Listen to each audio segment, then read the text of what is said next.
Hello there, and welcome to Life Beyond Seen, where curiosity settles in beside you and science takes its time, never hurrying, never raising its voice, simply wandering with you through the questions that tug at the edges of the world.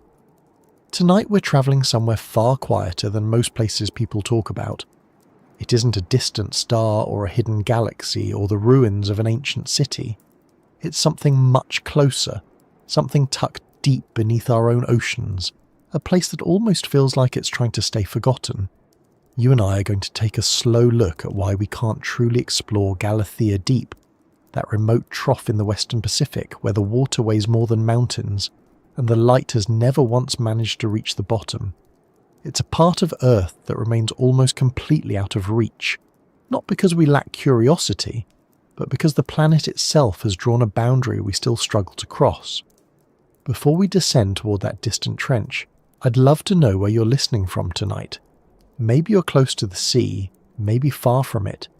Maybe it's early morning where you are, or late evening, or one of those quiet hours when most people sleep and the world feels a little softer. Wherever you are in your own part of the day, thank you for spending a bit of that time here.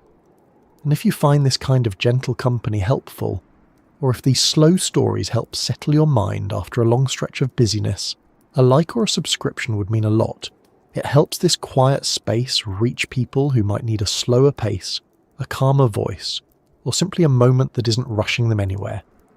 Now take a moment, let your shoulders relax, adjust your breathing to something comfortable, and ease into the story ahead. Because exploring the deepest places on Earth isn't something done with sudden jumps or sharp angles. It takes a gradual drift, the way sediment falls through water grain by grain, always moving but never rushing.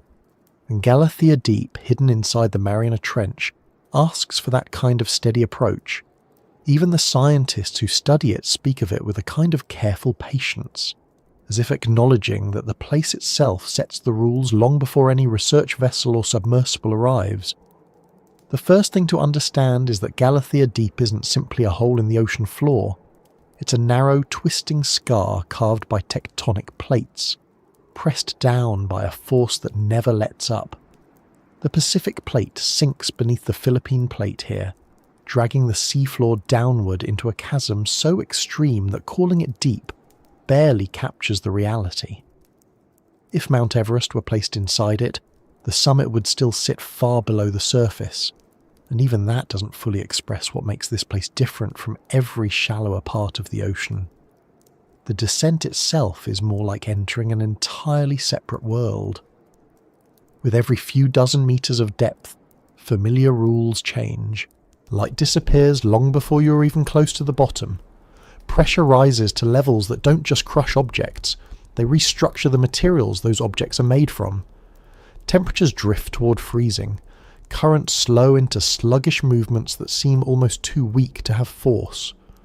But they still carry enough momentum to complicate anything humans try to send down. People sometimes imagine the deep ocean the way it appears in drawings and documentaries, as if submarines glide smoothly through wide open space. But the truth is more complicated. Most of the world beneath a few hundred meters is pitch black, with no sound but the hum of your own equipment and no landmarks to guide you. You're surrounded by water so dense with pressure that anything not built perfectly will be flattened in an instant. Galathea Deep is the most unforgiving version of this environment. You can't see it directly. You can only infer its presence from measurements, sensors, and the rare glimpses we've managed to capture. Even then, those glimpses are more like fragments than portraits. Grainy footage, scattered readings, and brief descents that end long before anyone could truly examine the place in detail. You might wonder why, after all the advances in technology, after all the satellites and probes and rovers we've sent to the edges of space, we still struggle to reach a part of our own ocean. The answer begins with the simple fact that exploring the deep sea requires working inside the planet rather than above it. Space is empty and vast, but it doesn't crush you. The deep ocean is dense and unrelenting, pressing inward from every side. Even the strongest spacecraft wouldn't last seconds under that kind of force. so every attempt to travel downward demands materials and engineering that push right up against the limits of what's possible. And still, the ocean tends to win. Try to imagine a small research capsule descending into that darkness.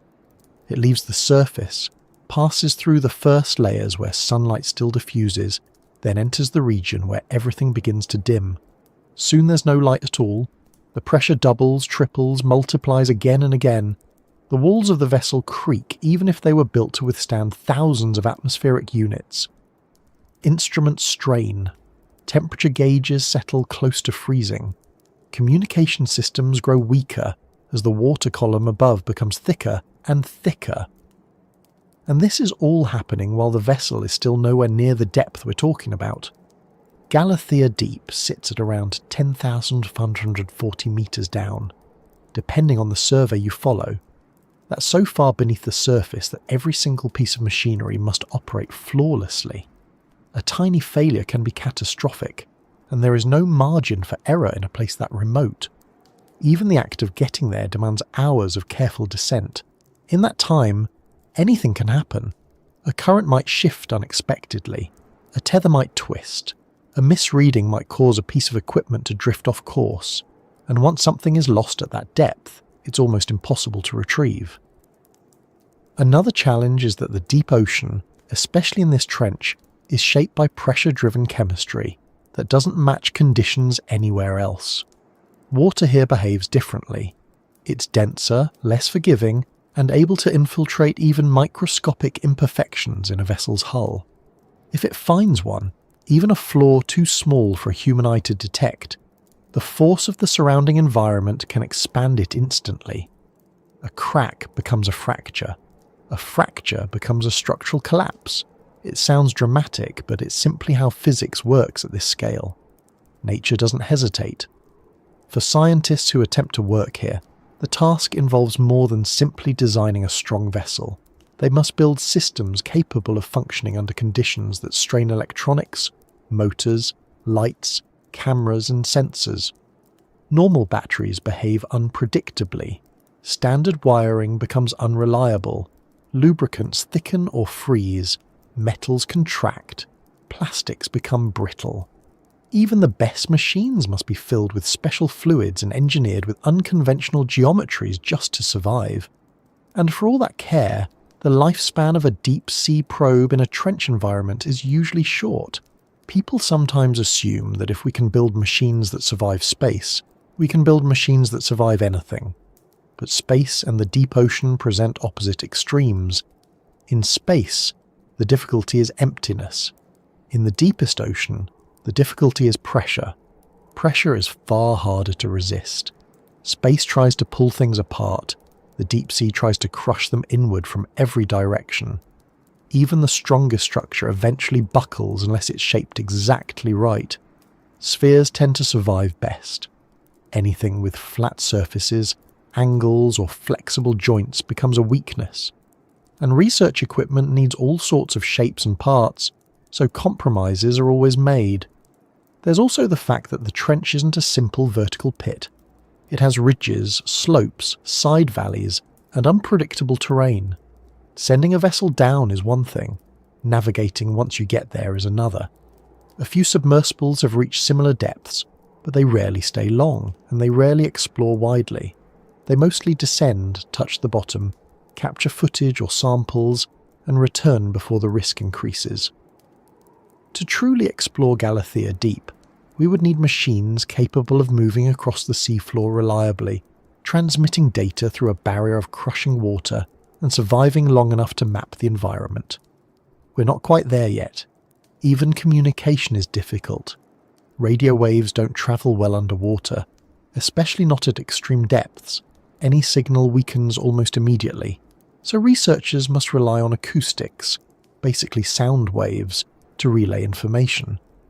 But sound travels slowly and can be distorted by water density, temperature and terrain. It's like trying to hold a conversation in a building with thousands of walls, each reflecting your voice in strange ways. Sometimes signals reach the surface clearly, other times they vanish or become scrambled. You might send instructions and wait several seconds for confirmation. only to discover that the equipment misunderstood or didn't receive them at all. All of this makes Galathea Deep feel less like a place and more like a threshold, a point where human tools begin to falter, where the environment itself insists on control. You might think that with enough determination, enough funding and enough innovation, we'll eventually unlock its secrets fully, and maybe we will someday. But at the moment, the trench remains a region that resists being known in detail. We glimpse pieces of it, small fragments of video or sensor data, hints of creatures that live under conditions we would never survive. But the full portrait remains out of reach. There's something humbling about that, something grounding. In a world where technology seems capable of revealing almost anything, here is a part of our own planet that refuses to yield easily. It reminds us that the Earth still has places beyond the limits of our experience, places that can't be hurried, places where progress moves slowly, cautiously, quietly. And that's where our descent begins, with the understanding that exploring Galathea Deep isn't just a matter of curiosity. It's a confrontation with the limits of human engineering, biology, and endurance. As we move forward, we'll look more closely at why this part of the ocean remains one of the least accessible places on the planet, and what exactly stands in the way each time we try to go farther, stay longer, or learn more about the world hidden below. When you think about the oceans, it's easy to imagine vast stretches of blue stretching from horizon to horizon, waves folding over one another, the familiar surface where ships travel and weather forms. But everything we usually picture exists in only the thinnest portion of what the ocean actually is. Beneath that thin layer is a descending series of environments that grow steadily stranger the farther down you go, until you reach depths where the conditions are so unusual that even our best tools struggle to function.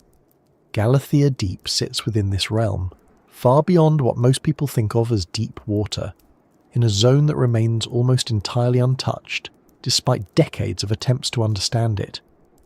To understand why we barely access this place, it helps to start with how little of the ocean we've seen at all. People sometimes say we've explored more of the moon than the deep sea, and while that line gets repeated often, it isn't far off. Satellites can map the moon in detail, but they can't map the ocean floor clearly through kilometres of dense water. Sonar gives us outlines, but not precision. Most of the ocean floor has never been directly observed. It's simply too deep, too dark, too difficult to reach. And Galathea Deep falls into the category of places we know exist because of measurements, not because we've spent much time there. It's a location marked mostly by numbers on charts, not by long recordings or extended surveys. Most research involving this part of the Mariana system is done from far above it. Ships pass overhead, dragging sensors or dropping weighted instruments that sink down and gather limited data before the pressure forces them to return. These are brief interactions, not extended visits.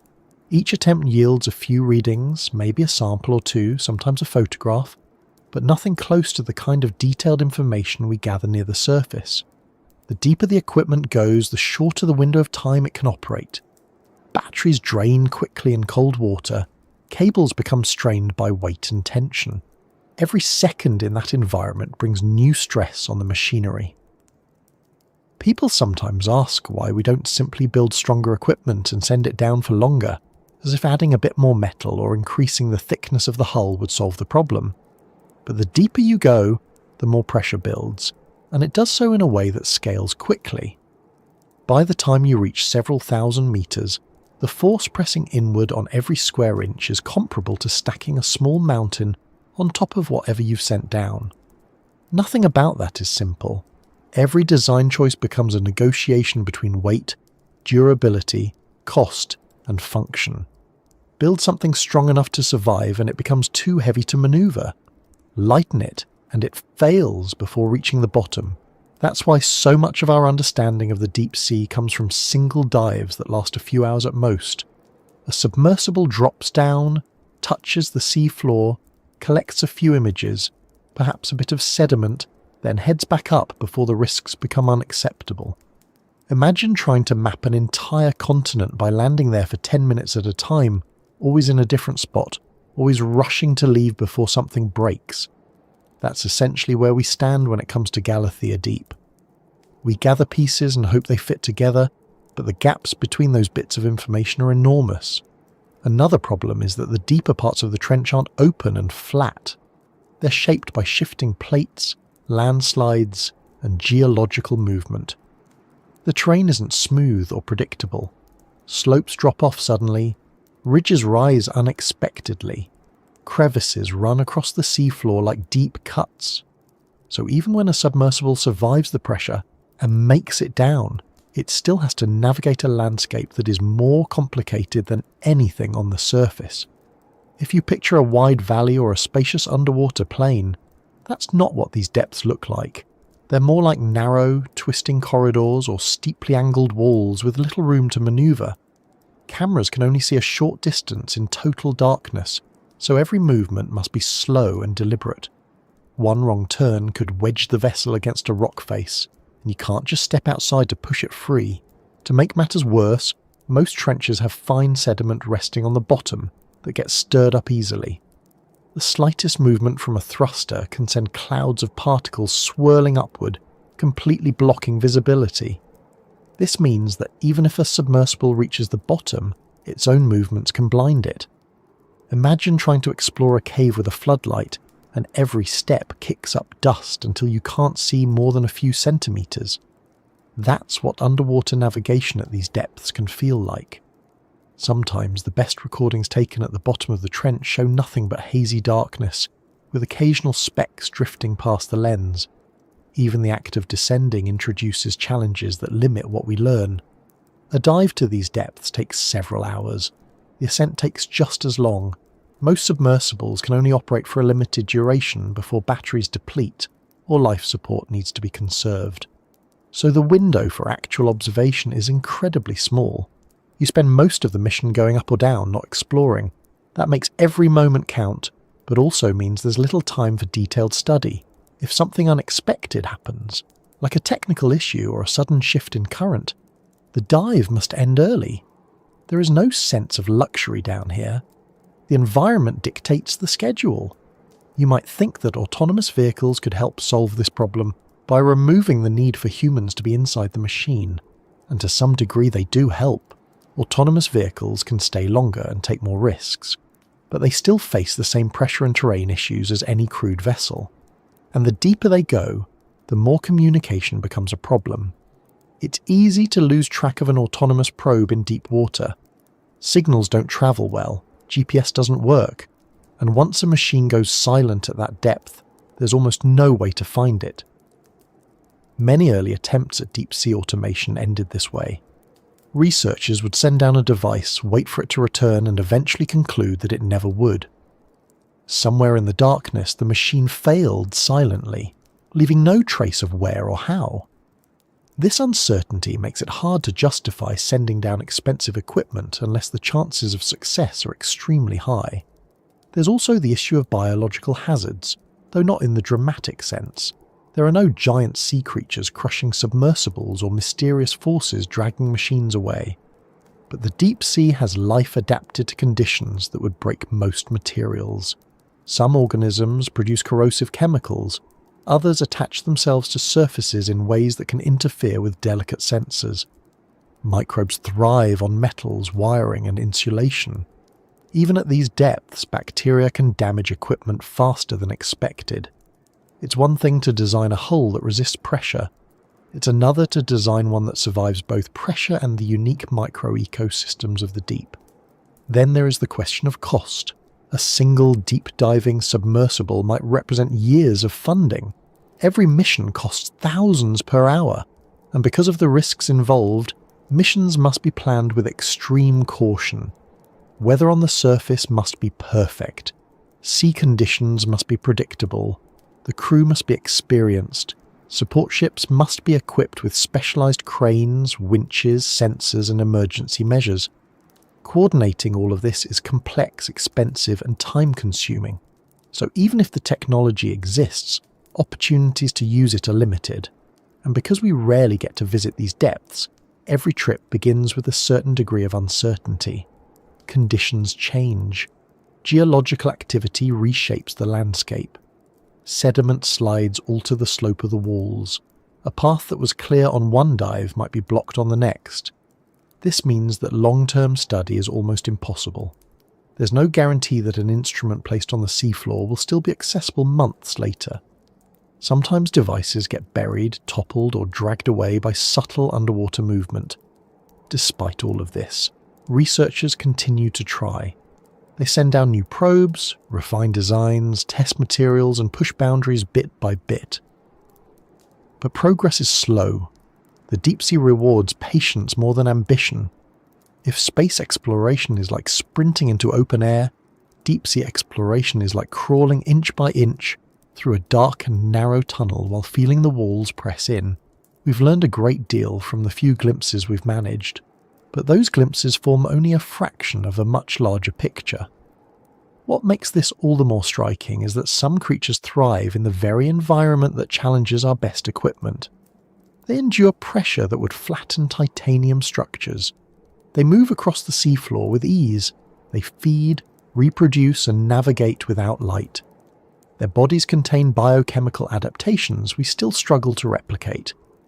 Watching them through the lens of a submersible's camera is a reminder that life isn't limited by the same thresholds we are.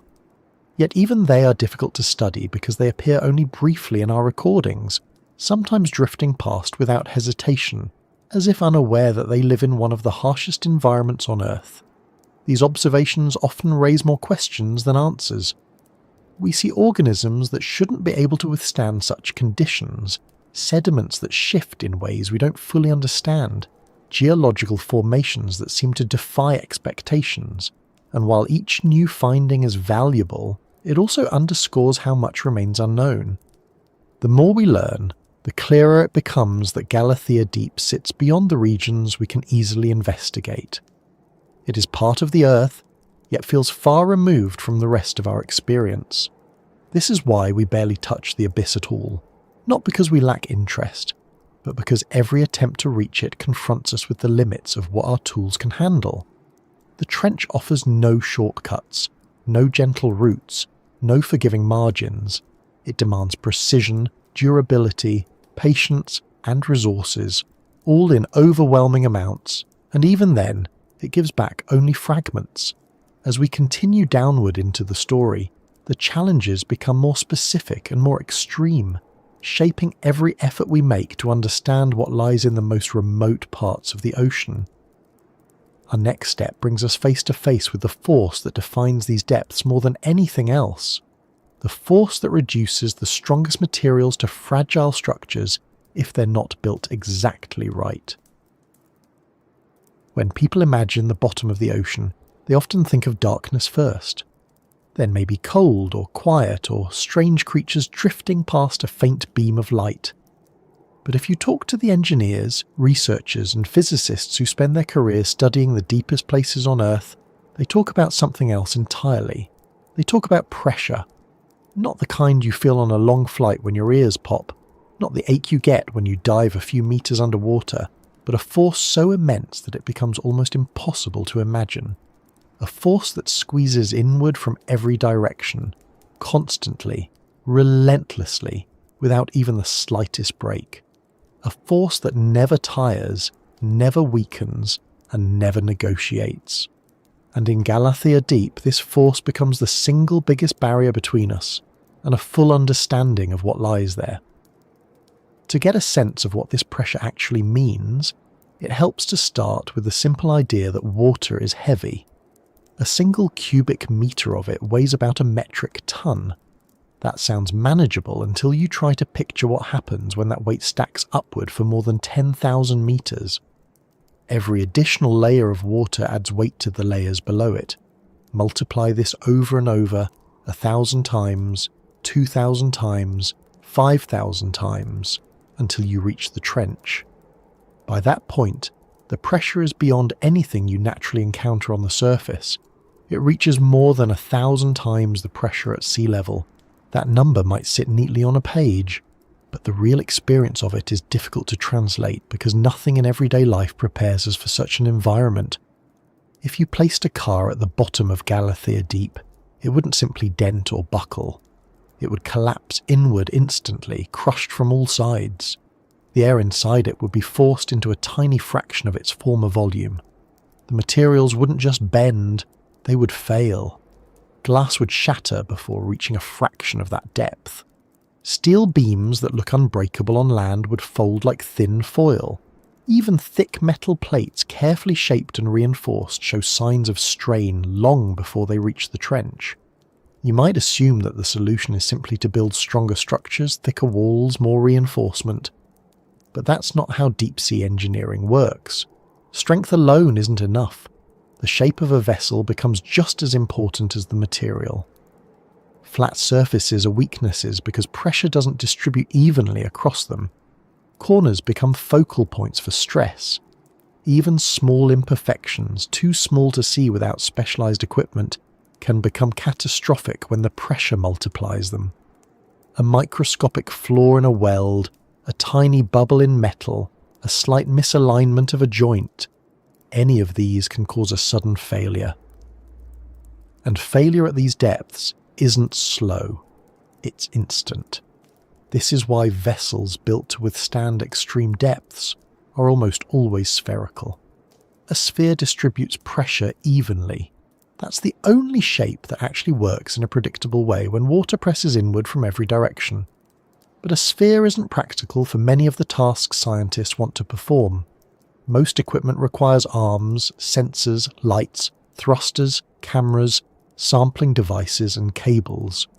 The moment you attach anything that sticks out, you create a potential point of collapse. So engineers face a constant balancing act. The safer the shape, the less useful the equipment becomes. The more useful the equipment, the more fragile the structure becomes. Galathea Deep pushes this trade-off to its limits. There have been a handful of vessels capable of reaching similar depths, but even those that succeed do so with intense caution and significant limitations. The famous dives to the Mariana Trench, including the ones carried out by research institutions and private explorers, required years of planning and testing to ensure that every weld, every bolt, every seal was strong enough. And even then, the dives lasted only hours. No one stays at that depth long, not because of fear, but because every minute adds cumulative risk to a structure that cannot afford even the tiniest weakness. Even the materials we trust most struggle here. Steel becomes vulnerable. Titanium can withstand impressive loads, but must be machined with extraordinary precision. Composite materials show promise, but they behave unpredictably at high pressure. Ceramics can resist crushing forces but crack without warning. Every option comes with a drawback that becomes magnified by the environment. Researchers sometimes describe the pressure in another way. Imagine holding a small object in your hand. At the surface, you feel nothing unusual. Now picture the same object 10,000 meters down, where the pressure tops 1,000 atmospheres. For every square centimeter of its surface, the water is pressing with hundreds of kilograms of force. Spread that across the entire surface of a vessel, and the numbers become staggering. If the structure isn't perfect, the water finds the weak point, and once it does, the collapse is total. Even electronics, which might seem immune to crushing forces, aren't spared. Pressure forces water molecules into any space they can reach. If a seal isn't absolutely flawless, water seeps in, even through points that look airtight. Once moisture reaches sensitive components, the equipment shorts out almost immediately. Batteries distort under pressure. Light fixtures implode. Fiber optic cables collapse. Even if the core hull survives, the systems that make exploration possible often fail long before reaching the deepest point. This is part of why we've only collected limited footage of the trench. Cameras struggle at these depths. LED arrays must be encased in pressure-resistant housings, and even then the risk of failure is significant. When one of these housings collapses, it doesn't just crack, it bursts inward with incredible force, sending shards and fragments into surrounding components. A single implosion can take out an entire set of instruments, ending a mission instantly. It becomes more complicated when you consider movement. A stationary sphere can resist pressure better than a moving vessel, but exploring the seafloor requires motion. Thrusters must push the vessel forward or backward. Those thrusters need openings where water can move through. Every opening is a compromise. Every compromise is a potential failure point. And unlike in shallow water, you can't simply turn around and surface if something seems off. A malfunction at depth can trap a vessel for hours during the ascent, leaving it vulnerable the entire time. The internal environment of the vessel also becomes a design challenge. Humans require breathable air at standard pressure. Machines require heat regulation, power supplies, and stable electronics. To maintain this internal environment, the vessel must withstand not only external pressure, but internal pressure differences. A tiny leak can cause pressure to rise rapidly inside the hull. Even a small crack can turn into a dangerous rupture. The deeper you go, the more these risks multiply. This is why most trenches, including Galathea Deep, remain out of reach for direct human exploration. Only a handful of crude dives to the deepest regions of the ocean have ever succeeded, and each one carried enormous risk. That's why scientists increasingly rely on remotely operated vehicles and autonomous probes. But even these unmanned machines face restrictions. When pressure damages a human-occupied submersible, it's a life-threatening emergency. When pressure destroys a robotic probe, it's still a major loss, both financially and scientifically. And because these probes are expensive and difficult to build, very few are made. Losing one represents years of work and large amounts of funding. The deeper parts of the ocean also create pressure gradients that change quickly. A minor shift of a few meters can expose equipment to dramatically different forces. This means every descent must be controlled with precision. A sudden drop or collision with a ridge could push a vessel into regions where it no longer meets the safety threshold. That unpredictability is part of why the trench feels so remote, even though it sits on our own planet. Another aspect often overlooked is that pressure affects not only the hull, but every liquid and gas inside the vessel. Oils used to lubricate motors behave differently. They become thicker, sometimes nearly solid. Hydraulic fluids compress. Air bubbles trapped inside lines create dangerous inconsistencies. Pressure-resistant oils have been developed, but they come with trade-offs. Some reduce efficiency, others break down over time. Every system must be tested repeatedly to ensure it doesn't seize up or behave unexpectedly when the vessel reaches deeper levels. Cables and connectors pose their own challenges. Water pressure squeezes cable insulation, making it brittle. Connectors can warp, plugs can loosen. A single compromised cable can cut off communication or power. Many deep-sea failures occur because of small problems like these rather than catastrophic hull collapse. A light stops working, a sensor stops reporting, a motor sticks. Over time, enough small problems accumulate, and the mission must end early. Pressure also affects sampling tools. Grippers must function in cold, dense water without bending or cracking. If a claw manages to pick up a rock or biological sample, the sample itself might behave differently under pressure. Some organisms die or change shape before they can be studied. Sediments can compact differently. Gases trapped inside materials may escape before the sample returns to the surface. So even when a probe survives the dive, the data it gathers may still be incomplete. All of these factors come together to create an environment where pressure dominates every moment, every design choice, every attempt to gather knowledge. Nothing operates normally. Everything must be designed specifically for these depths. And even then, success is never guaranteed. Yet despite all this difficulty, the extreme pressure at Galathea Deep isn't just a challenge. It's a defining characteristic of the environment. The creatures that live there have evolved under these conditions. Their bodies are shaped by pressure, literally and chemically. Their proteins, membranes, and structures adapt in ways human-made materials cannot easily replicate. These organisms show that life can thrive in conditions we find impossible. But to understand them fully, we would need to study them in situ rather than bringing them to the surface. And studying them in situ means sending instruments that can survive long enough to observe without failing. That remains a major limitation. Pressure also influences geological processes. Rocks behave differently under extreme loads. They deform, shift, and grind in ways that surface rocks do not. The trench walls may release small sediments constantly, creating underwater avalanches or slides. These movements can damage equipment or bury sensors. Under pressure, even small geological events create significant effects.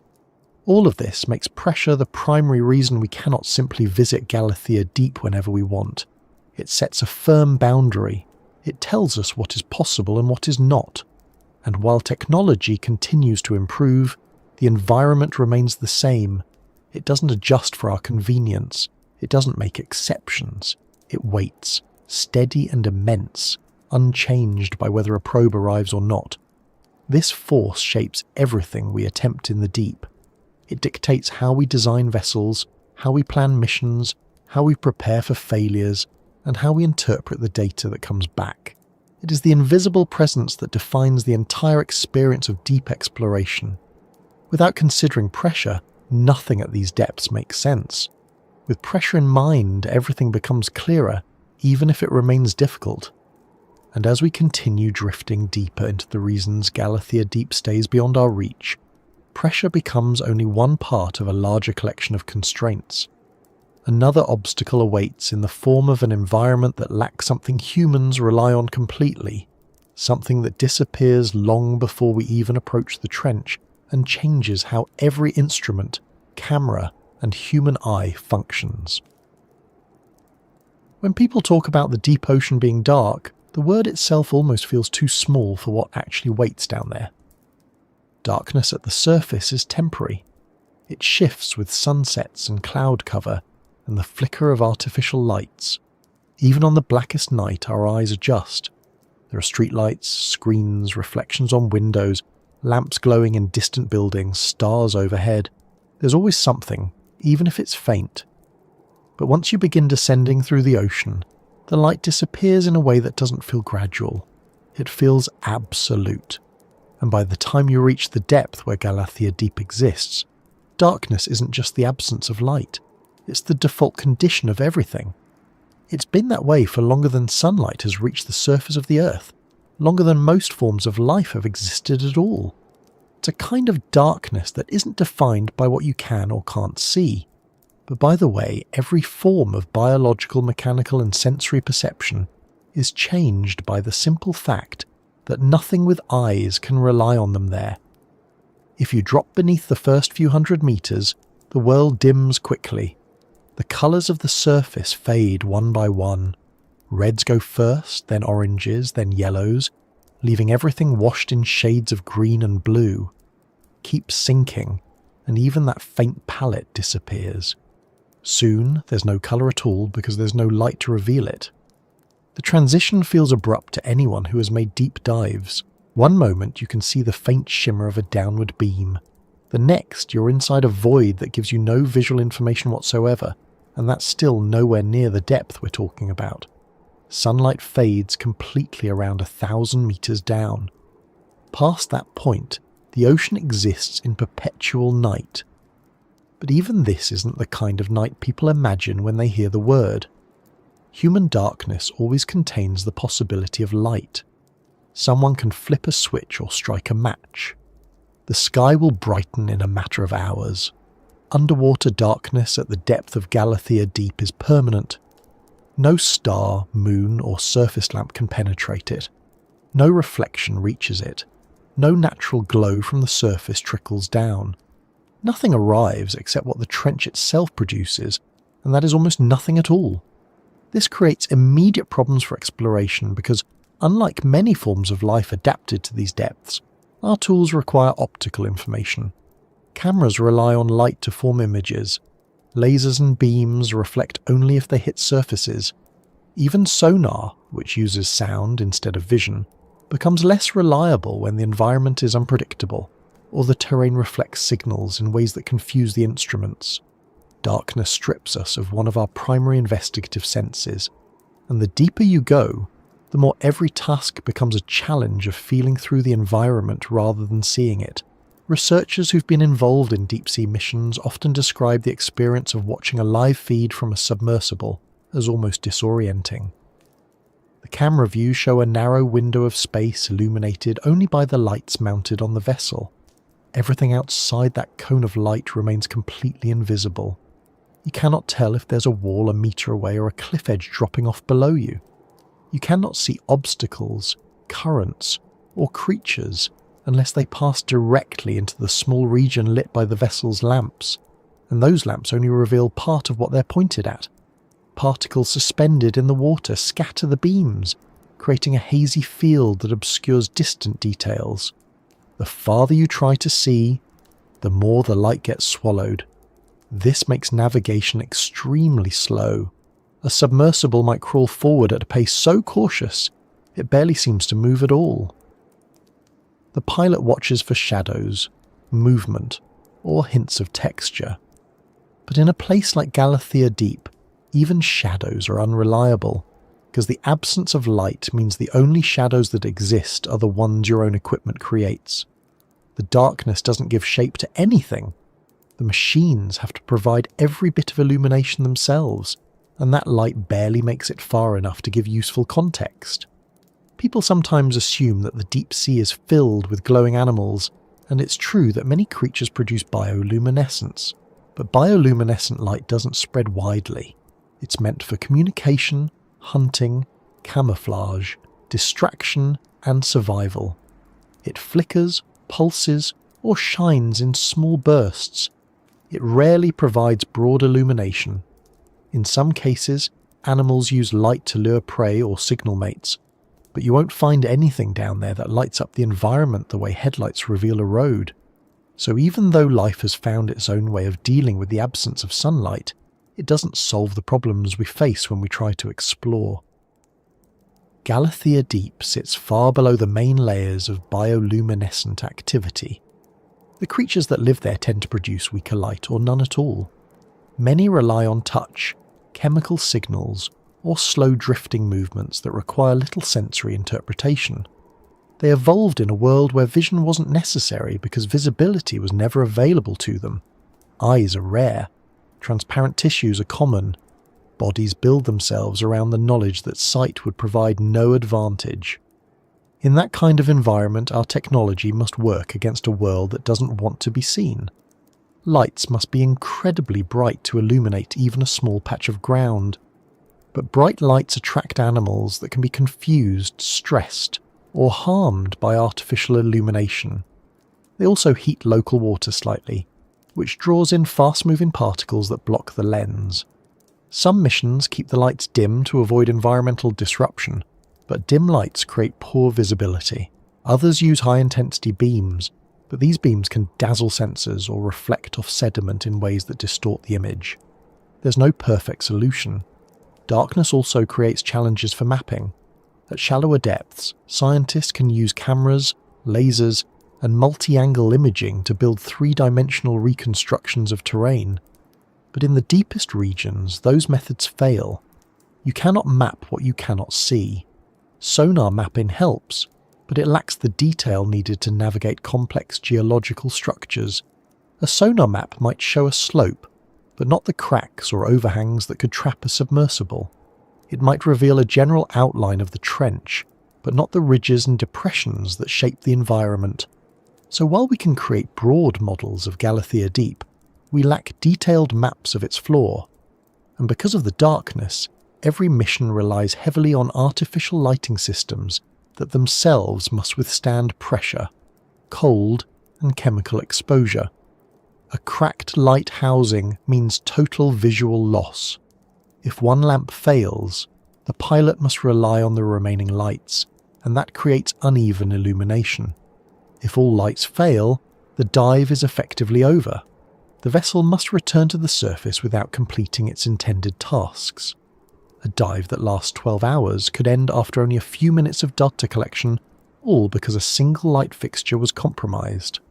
This dependence on illumination means that darkness on its own becomes an environmental hazard. Even if the vessel survives pressure, cold, currents, and technical complications, it can still lose its ability to navigate simply because the surrounding world offers no feedback unless the lamps reveal it. And the lamps cannot reveal enough. People often wonder why we don't use more powerful lights. The reason is simple. In water, light doesn't travel the way it does in air. It loses strength fast. Water absorbs, scatters, and diffuses. A lighthouse beam might travel kilometres through air, but only a few metres through deep seawater, especially when particles are floating everywhere. Turning up the brightness doesn't increase visibility much.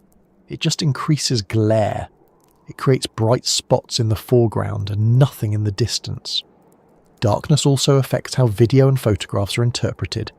Small particles look like floating debris but could be living organisms. Shadows look like shapes, but might be illusions caused by uneven lighting. This makes every recording harder to analyse. Scientists sometimes spend months studying a few minutes of footage because they must account for every possibility. Did a moving shape represent a creature or drifting sediment? Was a strange pattern on the seafloor a geological feature or simply the distortion caused by shifting light? Without natural illumination, you cannot cross-reference anything. Even the simplest tasks like recognizing a slope or identifying a rock formation become more complicated when visual cues don't behave normally. A pilot might think they see a vertical wall, only to realize later that the wall was actually a shadow cast onto a flat surface. Depth perception becomes unreliable. Judging distances becomes guesswork. That's part of why diving into the trench must be done slowly and carefully. For scientists observing the feed from a deep camera, the darkness can be mentally fatiguing. Watching a small area of illuminated water for hours, waiting for brief glimpses of life or geology, means processing limited visual information constantly. Your eyes search for contrast, but the only contrast comes from the narrow cone of light. Everything outside that cone might as well not exist. It creates a sense of isolation because the environment gives no visual context. There are no horizons, no sense of direction, nothing to anchor the mind. Imagine trying to understand a forest by shining a flashlight in pitch-black night, but never seeing more than a few feet around you. You could spend weeks doing this and still know almost nothing about the forest as a whole. That's the scale of the problem scientists face when working in the trench. Without sunlight, without reflection, without any form of natural illumination, every discovery is made through a keyhole. This darkness also affects time perception.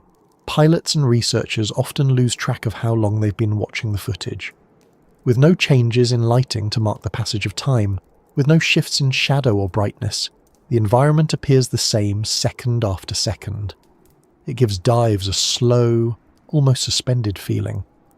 And while that calm might sound pleasant, it actually places significant strain on concentration.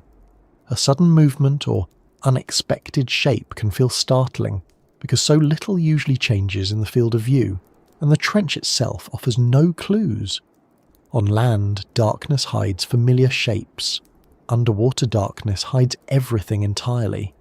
The trench could be opening wider or narrowing. The floor could be rising or falling. The vessel could be near a cliff edge without any indication.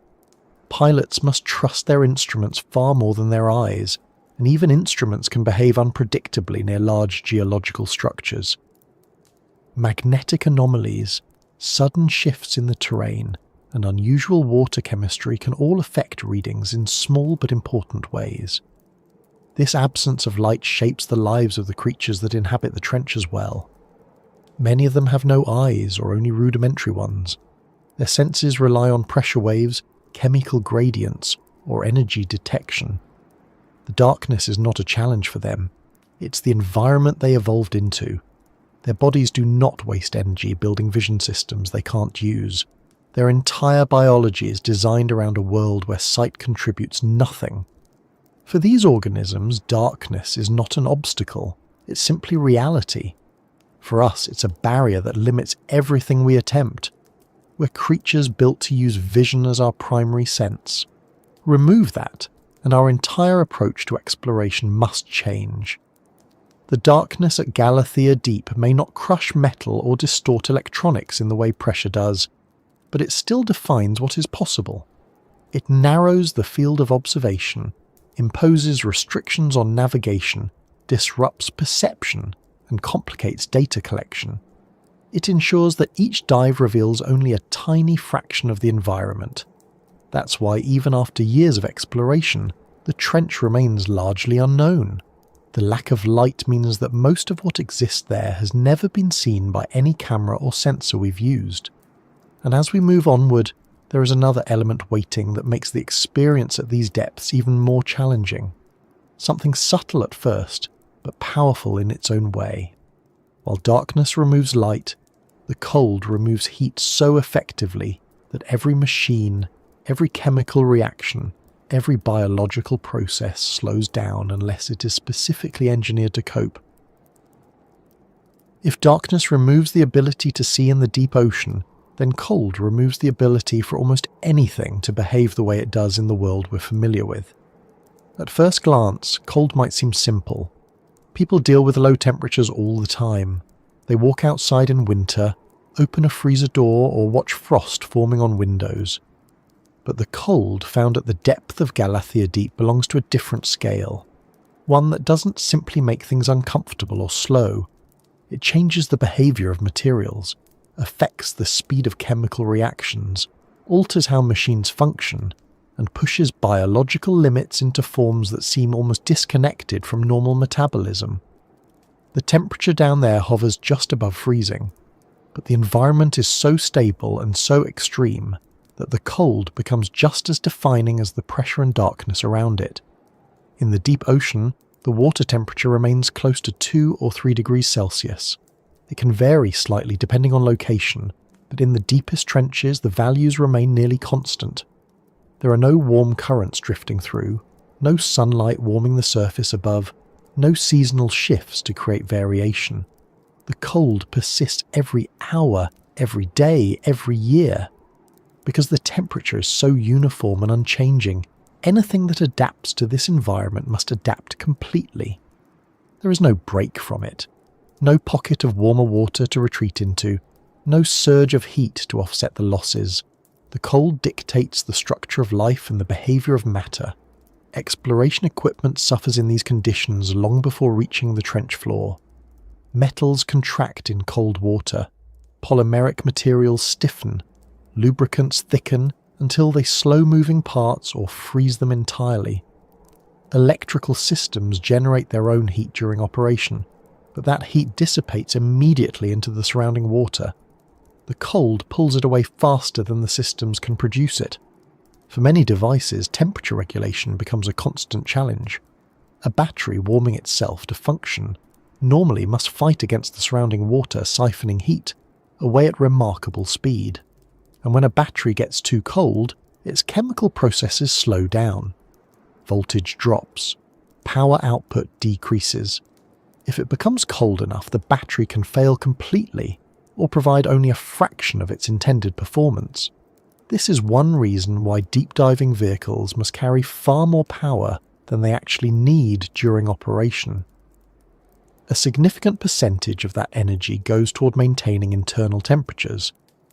If the inside of a machine drops too low, processors slow, instruments malfunction, and sensors lose accuracy. It isn't because the electronics break permanently, but because their normal functions depend on predictable operating temperatures. Cold removes that predictability. Engineers must insulate, heat, and manage these components continuously, or the machine becomes unreliable. Some scientific tools simply cannot operate when the temperature drops beyond a certain threshold. Hydrophones become less sensitive. Chemical sensors slow until they take minutes to register a change that should take seconds. Cameras fog internally when small temperature deviations affect moisture inside their housings. Even specialized cables can become rigid, losing flexibility and risking fractures when they must bend or turn. The cold turns every small weakness into a more noticeable problem, and when combined with the crushing pressure, Even the tiniest defect becomes a source of potential failure. Another lesser-known challenge is the way cold affects time-based processes. Chemical reactions that occur quickly at room temperature can take far longer here. Biological metabolism slows down dramatically. This means that everything from decomposition to nutrient cycling to the growth rate of organisms moves at a pace that feels almost suspended. Scientists sometimes refer to deep-sea ecosystems as slow ecosystems, not because life rarely changes, but because every process takes longer. Food webs move sluggishly. Organic matter sinks through the water column at an unhurried drift. When something dies on the surface and sinks toward the trench, it can take months or years to reach the bottom. Once there, its decomposition is slower than expected. The cold also impacts how fluids behave inside machines. Hydraulic systems rely on fluid movement to create motion, but fluid viscosity increases dramatically in cold environments. That means every pump, valve and piston must work harder to perform basic tasks. If a robotic arm needs to extend or rotate, the machinery must overcome resistance created by the thickened fluid. If engineers use thinner fluids to compensate, those fluids may become unstable or compressible at high pressures. If they use thicker fluids, the cold makes them almost solid. There's a narrow window of workable options, and finding the right balance for the trench is a painstaking process. Biological life faces similar limitations. Enzymes function within specific temperature ranges. Too much cold slows their activity so much that metabolism barely moves forward. That's why many organisms that live in extreme depths have evolved enzymes that function efficiently at low temperatures. These enzymes remain flexible and reactive, even when the surrounding water is cold enough to slow most molecular interactions. But those adaptations come with trade-offs. The same enzymes might break down if exposed to warmer temperatures at the surface. That means if scientists bring these creatures up too quickly, or without maintaining their environmental conditions, the organisms can die before being studied. Their bodies are so specialized for the cold that they cannot survive even brief exposure to temperatures we consider normal. This is why studying deep-sea organisms is far more complicated than simply retrieving them. They must be brought up with extreme care. Pressures must be matched gradually or maintained. Temperatures must be controlled precisely. If either variable shifts too fast, cells rupture, proteins denature, and the organism becomes damaged. This sensitivity makes it difficult to understand how these creatures function in their natural environment. It's not that they are fragile in the trench. Quite the opposite. They thrive there. The problem is that the cold environment they require is hostile to our equipment. Cold also makes the water itself behave differently. Its density increases, its movement slows. Currents at these depths are steady but not strong. They don't mix or swirl the way surface currents do. They move in slow, creeping flows that can carry fine particles a long distance over time without ever seeming forceful. This affects how sediment accumulates. Sediment settles slowly and evenly, creating soft layers that can shift under the weight of a submersible, or collapse when disturbed by a thruster. Cold water holds less thermal energy, so small disturbances dissipate quickly. That means any motion, whether natural or caused by a machine, has long-lasting effects because the environment cannot redistribute heat in meaningful ways. The cold also impacts sound. Sound travels differently depending on temperature, pressure, and salinity. At the depth of Galathea Deep, sound can bend, reflect, or distort in ways that complicate communication with submersibles. Even small temperature differences can alter the path of an acoustic signal. This adds another layer of difficulty to an already challenging task. If researchers cannot communicate with their machines reliably, they cannot control them properly. And if they cannot control them, they risk losing them to the environment. Every piece of equipment used in this region needs careful material selection. Metals that maintain strength in warmth might become brittle in cold. Plastics that remain flexible at the surface can crack when chilled. Adhesives weaken, sealants shrink. Even the rubber used for insulation or structural dampening becomes stiff. Many failures in deep-sea expeditions occur not because of pressure alone, but because of the combined effect of pressure and cold. A part weakened by low temperature becomes more vulnerable to compression. A seal pulled tight by pressure becomes more rigid in cold. The combination pushes systems to their limits. Another interesting consequence of constant cold is that it affects how long missions can last. Batteries drain faster in cold water, which reduces operational time. Heating systems must run continuously, drawing more energy. Cameras and lights generate a small amount of heat, but not enough to counteract the surrounding environment. Over long missions, heat loss accumulates. The longer a submersible stays at depth, the more cold infiltrates the machine. Eventually, the equipment must return to the surface simply because the internal temperature is becoming too low for safe operation. Even the descent itself exposes the vessel gradually to colder conditions. At various depths, temperature profiles change slightly. Certain layers have slightly warmer or cooler pockets. The machine must adjust continuously. Sensors must be calibrated to new conditions. Software systems need to interpret readings that shift subtly as the environment changes. The deeper the machine goes, the more stable the temperature becomes, but stability at that level doesn't simplify the problem. It only means the cold remains constant rather than fluctuating. Humans who enter these environments inside crewed vessels rely on the insulation and heating systems within the pressurized cabin to maintain comfortable conditions. But the structure around them endures the full brunt of the cold. Even if the people inside feel warm, the outer layers of the vessel experience intense temperature differences. These differences stress materials, especially at points where different metals meet. One metal might contract faster than another, creating gaps or tension in joints.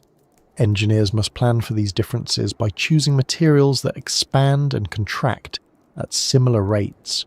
But even the best planning cannot remove every potential point of stress. Cold also affects the fine details of data collection. Chemical sensors might detect trace elements differently at low temperatures. Pressure sensors must adjust for temperature-related density changes in the water.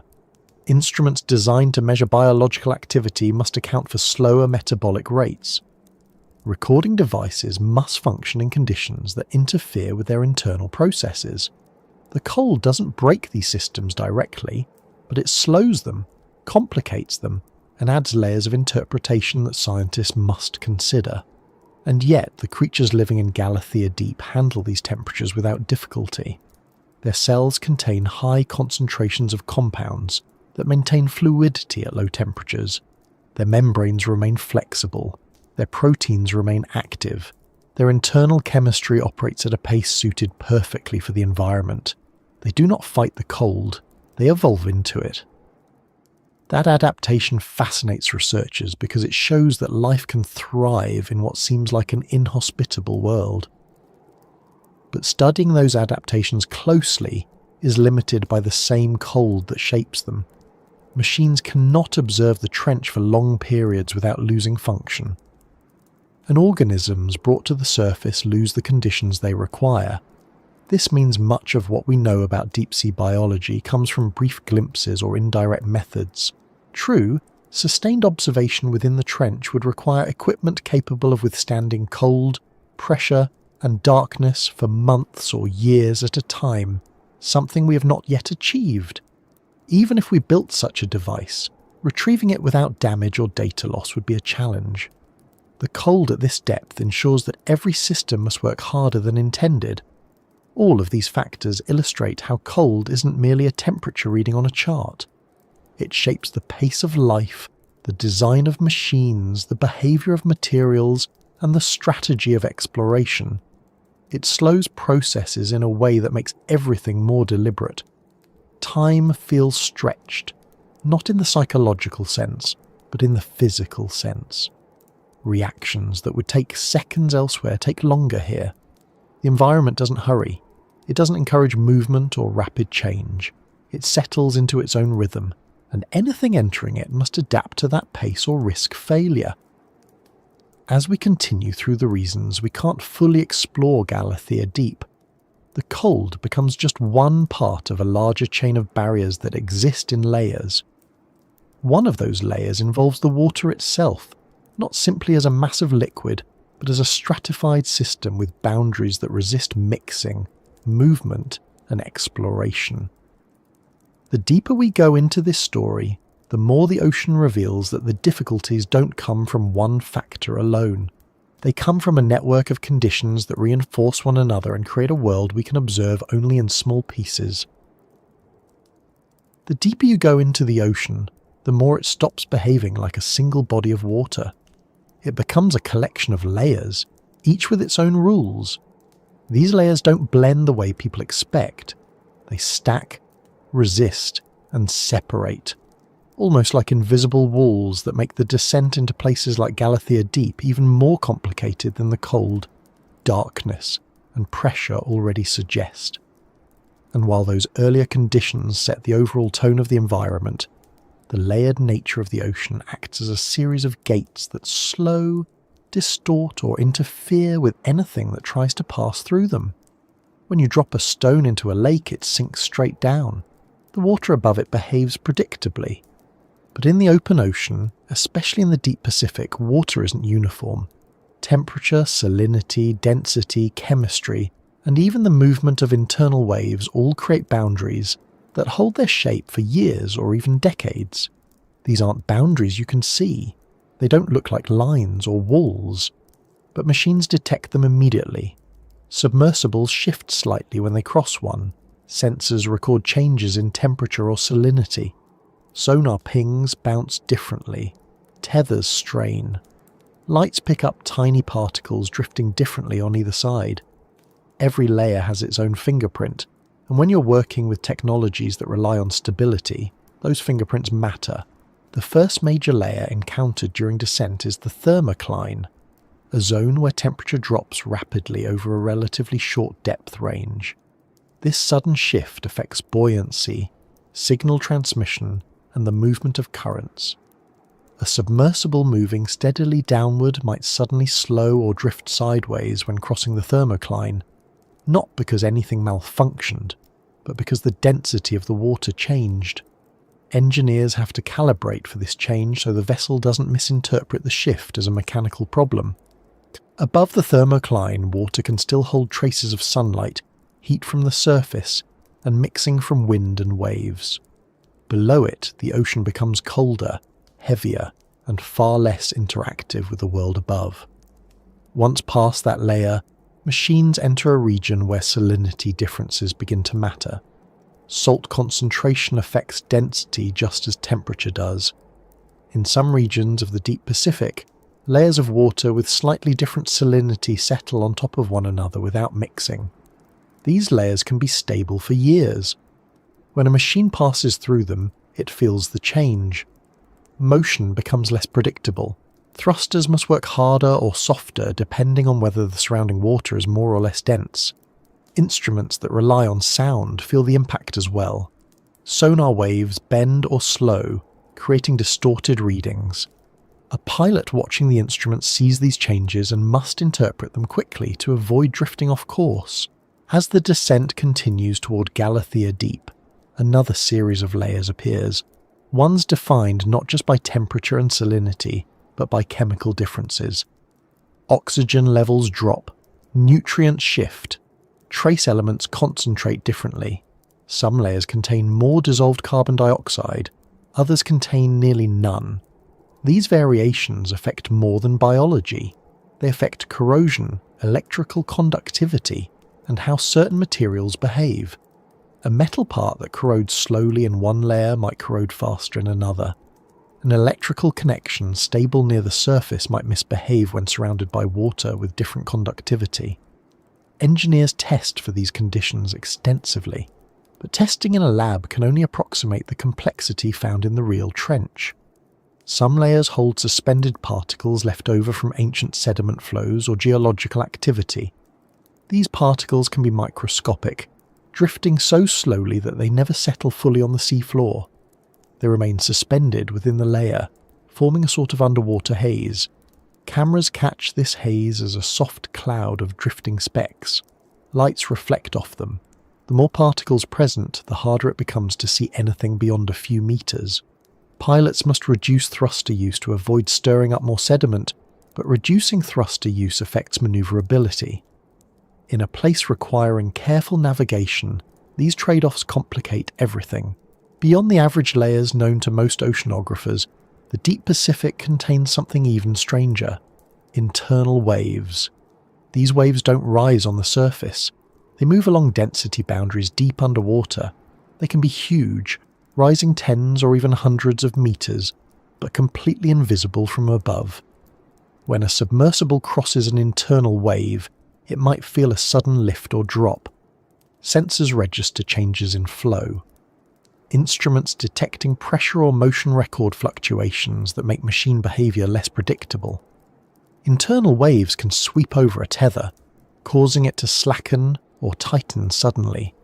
They can nudge a vehicle off course without any warning. And because they occur far below the reach of surface observations, predicting them is difficult. Sound moves differently in each layer, which complicates navigation further. A submersible might send a signal upward to its support ship, only to have the signal travel along a curved path instead of a straight one. This phenomenon, caused by changes in water density and temperature, means acoustic signals can be lost, delayed, or reflected. Engineers spend considerable time calculating potential distortions in sound waves so they can interpret communications correctly. Even so, unexpected variations often force the team to pause and reassess. As the descent approaches the depths near Galathea Deep, water becomes incredibly stable. Mixing between layers slows nearly to a halt. The deeper the layer, the older the water. Some of it has circulated through the ocean for centuries before reaching this point. Its composition reflects that long journey. Trace elements from distant regions accumulate in specific concentrations. Biological processes that occur at mid-depths leave chemical signatures behind. Water that enters the trench floor must follow narrow paths shaped by currents, gravity, and the structure of the trench itself, creating pockets that behave differently from the water above. One of the most significant layered barriers at the deepest levels is the Hadal boundary, the region where the deep ocean transitions into the trench environment. This boundary isn't marked by large temperature or salinity changes. Instead, it's defined by density and pressure interacting with the shape of the trench. The Hadal zone contains water that settles into steep valleys and remains there. Because the trench walls rise sharply, the water doesn't mix easily with surrounding layers. It sits like a trapped mass, slowly circulating in patterns shaped by geology rather than wind or surface conditions. Machines entering this boundary find themselves surrounded by incredibly still water, but that stillness hides slow currents that creep along the trench floor. These sluggish flows carry fine sediments that have accumulated for millennia. The sediments sit in delicate layers. A machine's arrival can disrupt them instantly. Even a gentle burst from a thruster can send sediment into the water column, creating a local cloud that obscures vision for hours. If a probe accidentally settles onto soft sediment, it might sink slightly into the layer. Not enough to become trapped permanently, but enough to make takeoff difficult. Some autonomous vehicles have been lost because particulate suspension blinded their sensors and prevented navigation. Visibility wasn't restored in time to correct the drift, and the machines eventually collided with terrain or remained lost within the trench. Layered barriers also affect how organic matter moves through the water column. Dead plankton, fish fragments, algae, and other pieces of biological debris drift downward slowly. They pass through various layers that alter how they decay, how fast they move, and what creatures consume them. In some layers, bacteria thrive and decompose the material quickly. In others, cold and oxygen scarcity slow the process dramatically. This affects food availability on the trench floor. Some organisms rely on these slow-falling particles, and their entire survival depends on predictable patterns in the layered ocean. If these layers shift, food distribution changes. For scientists trying to understand deep ecosystems, this means they must track not only the organisms on the seafloor, but also the water layers above, which act like conveyor belts for nutrients. Movement between layers isn't always smooth. Certain transitions behave almost like interfaces in a material. A machine pushing from one layer into another may tilt or sway. Pressure changes slightly. Temperature shifts by fractions of a degree that still matter at these depths. Sensors recalibrate. Pilots adjust. Every crossing becomes a task. When crossing dozens of layers on a single descent, small adjustments accumulate into significant operational challenges. Engineers designing deep-sea equipment must consider these layered barriers just as carefully as they consider pressure or cold. They build systems that adjust buoyancy automatically when entering new density layers. They design control algorithms that respond smoothly to sudden shifts in movement. They calibrate acoustic systems to account for sound bending differently in each layer. And still, many dives encounter unexpected complications because the layers change over time. Conditions measured on one expedition rarely match those found years later. They shift subtly due to seasonal cycles, tectonic activity, or larger-scale ocean circulation. These changes make planning uncertain. One of the most difficult layers to navigate is the acoustic shadow zone, a region where sound waves refract away from the submersible. If the machine enters this layer, communication with the support vessel becomes unreliable or fails entirely. Engineers must reroute signals, increase power, or reposition the vessel to regain contact. But repositioning takes time, and time is limited on deep dives. Every minute of miscommunication reduces the amount of useful observation possible. And even once the submersible passes through all these layers, the trench itself contains internal boundaries that aren't related to temperature or salinity. These boundaries form when water trapped in the trench behaves differently from the water just above it. The trench's shape funnels movement into narrow pathways, guiding water through slopes, ridges, and depressions in slow, predictable patterns. But many of these patterns remain poorly understood. They shift with seismic activity.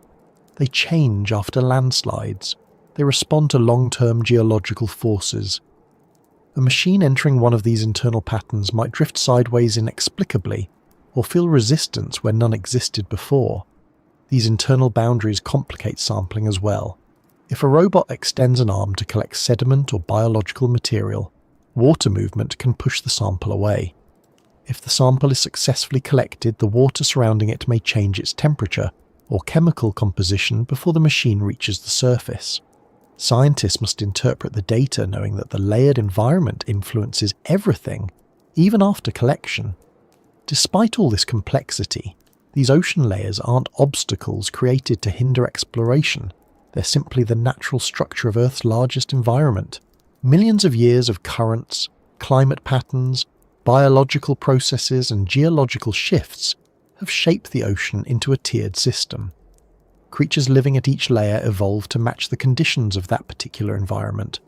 Some layers host enormous populations of small organisms adapted to low-light conditions. Others contain bacteria that process chemical compounds drifting down from above. The trench layers host creatures that thrive on slow metabolic rates and limited resources. Each part supports the next, forming a network of connections that science is still trying to map. For those attempting to explore Galathea deep, these layers act as both challenges and clues. They reveal the complexity of the system, but also make it difficult to reach the bottom with equipment intact. Even if pressure, darkness, and cold were manageable, these layered barriers would still demand specialized tools and detailed planning. A mission ignoring them wouldn't make it far. And while these layers complicate descent, they also affect how we retrieve information. A probe rising back to the surface must pass through the same barriers in reverse. Conditions shift again. Sensors recalibrate. Pressure drops. Temperature rises. Data logs adjust. Even the samples collected change slightly as they move through each layer. Scientists must account for these transitions when examining the results of a dive. The layered structure of the ocean becomes part of the story told by every data point, As we continue downward into the reasons why Galathea Deep remains so difficult to explore, it becomes clear that each barrier reinforces the next. Pressure makes equipment fragile. Darkness makes navigation uncertain. Cold slows processes. Layered water creates unpredictability. And beyond these challenges lies another barrier that complicates deep exploration even further: the limitations of the machines themselves. Even at their best, they struggle to survive in a world built around conditions far outside the range of human experience. The deeper we go into the reasons Galathea Deep resists exploration, the more obvious it becomes that even our best machines struggle long before they ever touch the seafloor. Many people imagine deep ocean expeditions as a matter of lowering a submersible, watching it sink, and waiting for it to send back images or samples. In reality, the process is fragile at every step, and most failures happen during the descent rather than the actual investigation on the bottom. The environment doesn't wait to test a vehicle when it reaches the trench. It begins testing it almost immediately. Every dive toward the deepest parts of the ocean starts with preparation on the deck of a ship. Engineers inspect every seal, every connection, every sensor, every battery casing, every panel, every bolt. They do this because they know that even a small flaw can turn into a large problem at depth. A tiny crack in an acrylic dome might seem harmless on the surface, but becomes a point of collapse thousands of meters down. A cable that looks secure in the sunlight might shift when it cools. An instrument that functioned perfectly in the lab can behave unpredictably in cold salt water. Engineers must predict these problems early because once the vehicle leaves the ship, the time to correct anything has already passed. Even before a vessel is placed in the water, the deck itself becomes a testing ground. Equipment must survive vibration from the ship's engines, movement from waves, and the constant shifting of weight as the vessel is prepared. Delicate instruments are jostled, electronics are exposed to salty air, hinges stiffen. The team works quickly but carefully, knowing that the environment they are standing in isn't benign either. The ocean begins affecting the mission long before descent begins. Once the vehicle enters the water, it must pass through all the layers described earlier. Each layer adds a complication the machine wasn't dealing with on deck. The thermocline alters buoyancy. Changed salinity affects how the vehicle sinks. Internal waves nudge it sideways. Suspension particles cloud sensors. The vehicle tries to remain stable, but stability in an ocean column is always relative. There is no firm ground or open air to rely on. Movement is constant, even when it seems still. At shallow depths, sensors usually behave well. Cameras work. Acoustic signals travel clearly. Thrusters respond normally. But as the machine sinks, electronics begin cooling. Batteries release energy more slowly. Motors become less efficient. Even the insulation meant to protect sensitive components gradually loses warmth. The water outside remains barely above freezing, and the cold moves inward through the hull, creeping steadily towards systems that depend on stable temperatures. During this period, the support team watches a constant stream of data. They monitor power levels, internal temperature readings, navigation systems, external pressure sensors, camera feeds, and instrument diagnostics. The descent isn't a time of waiting, it's a time of active observation. The vehicle is vulnerable, and the team must detect signs of trouble early. A pressure gauge might spike unexpectedly. A thruster might draw more current than it should. A sensor might begin drifting out of calibration. If the team sees something concerning, they may need to reverse the dive immediately because continuing could lead to a failure that strands the machine permanently. Pressure increases steadily, and every increase puts strain on the hull, the joints, the cables, and any protruding instruments. Even though the materials were chosen specifically for their strength, pressure reveals weaknesses no test chamber can fully simulate. Real ocean pressure doesn't rise perfectly smoothly. It shifts depending on temperature, density, and the layered structure of the water. A probe passing through one region might suddenly feel a slightly increased load. In many cases, the change is barely noticeable. But when building for extreme environments, even small differences matter. One of the most common failure points for deep-sea equipment is the housing for batteries and electronics. These housings must withstand pressure while keeping internal components in a dry, stable environment. If even a hairline fracture forms, water forces its way inside almost instantly. A few drops are enough to shut down a circuit board.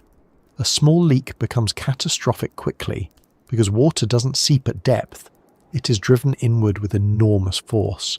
There have been missions where engineers watched helplessly as a probe's internal temperature sensor suddenly matched the ocean temperature, indicating that the hull had been compromised and the interior was flooding. Once water reaches critical components, the machine is lost. Lighting systems fail frequently. A lamp housing might crack under pressure. The bulb inside might shatter. LED arrays might distort under temperature stress. When lights fail, cameras become useless. Many dives have been cut short simply because a single light malfunctioned halfway down the descent. Turning back is the only safe option, because continuing blind increases the risk of collision with unseen terrain. Even with infrared or low-light systems, deep-sea exploration depends heavily on artificial illumination, and illumination is only as reliable as the housing built for it. Thrusters represent another point of weakness. They rely on moving parts, and moving parts are trouble at extreme depths. Cold thickens lubricants. Pressure compresses seals. Motors strain. Bearings tighten. A thruster that fails at depth can cause a vehicle to drift or become unstable. In an environment where visibility is compromised and the terrain is unpredictable, drift becomes dangerous quickly. The pilot might not realize the submersible is moving sideways until the sensors detect proximity to a wall or sea floor. In some cases, the drift remains slight but persistent, forcing the pilot to overcorrect constantly. This drains power and increases the risk of human error. Another challenge arises from cables. If the submersible is tethered to the support ship, the cable must remain intact throughout the descent. But cables twist. They rub against the vessel. They flex under pressure. They contract in cold. They accumulate strain. If a tether fails, the vehicle loses communication and control instantly. Remote-operated vehicles are lost this way more often than most people realize. Even the most durable tethers can fail when exposed to thousands of meters of pressure and movement. And once a tethered machine is lost, it rarely returns. It sinks to the bottom, becoming one more piece of equipment that didn't survive the descent. Even autonomous vehicles, which rely on stored instructions rather than live control, face difficulties. Their navigation systems must function perfectly despite constant changes in pressure, temperature and salinity. A small error in an accelerometer reading, or a slight miscalculation in depth, can cause a vehicle to veer off course. Without human correction, these errors accumulate. Many autonomous vehicles have disappeared into the depths because the environment overwhelmed their navigation software. No dramatic crash or catastrophic failure was required. The vehicle simply drifted into terrain they couldn't detect in time. Pressure-resistant spheres, often used to house delicate electronics, sound like a perfect solution. But spheres require perfect symmetry. Any deviation can make them vulnerable to collapse. Manufacturing a truly perfect sphere is extremely difficult. Even minor imperfections can lead to failure under extreme pressure. Engineers test and retest them, but real ocean conditions reveal problems that controlled environments never show. Sometimes a sphere collapses silently. Sometimes it collapses violently.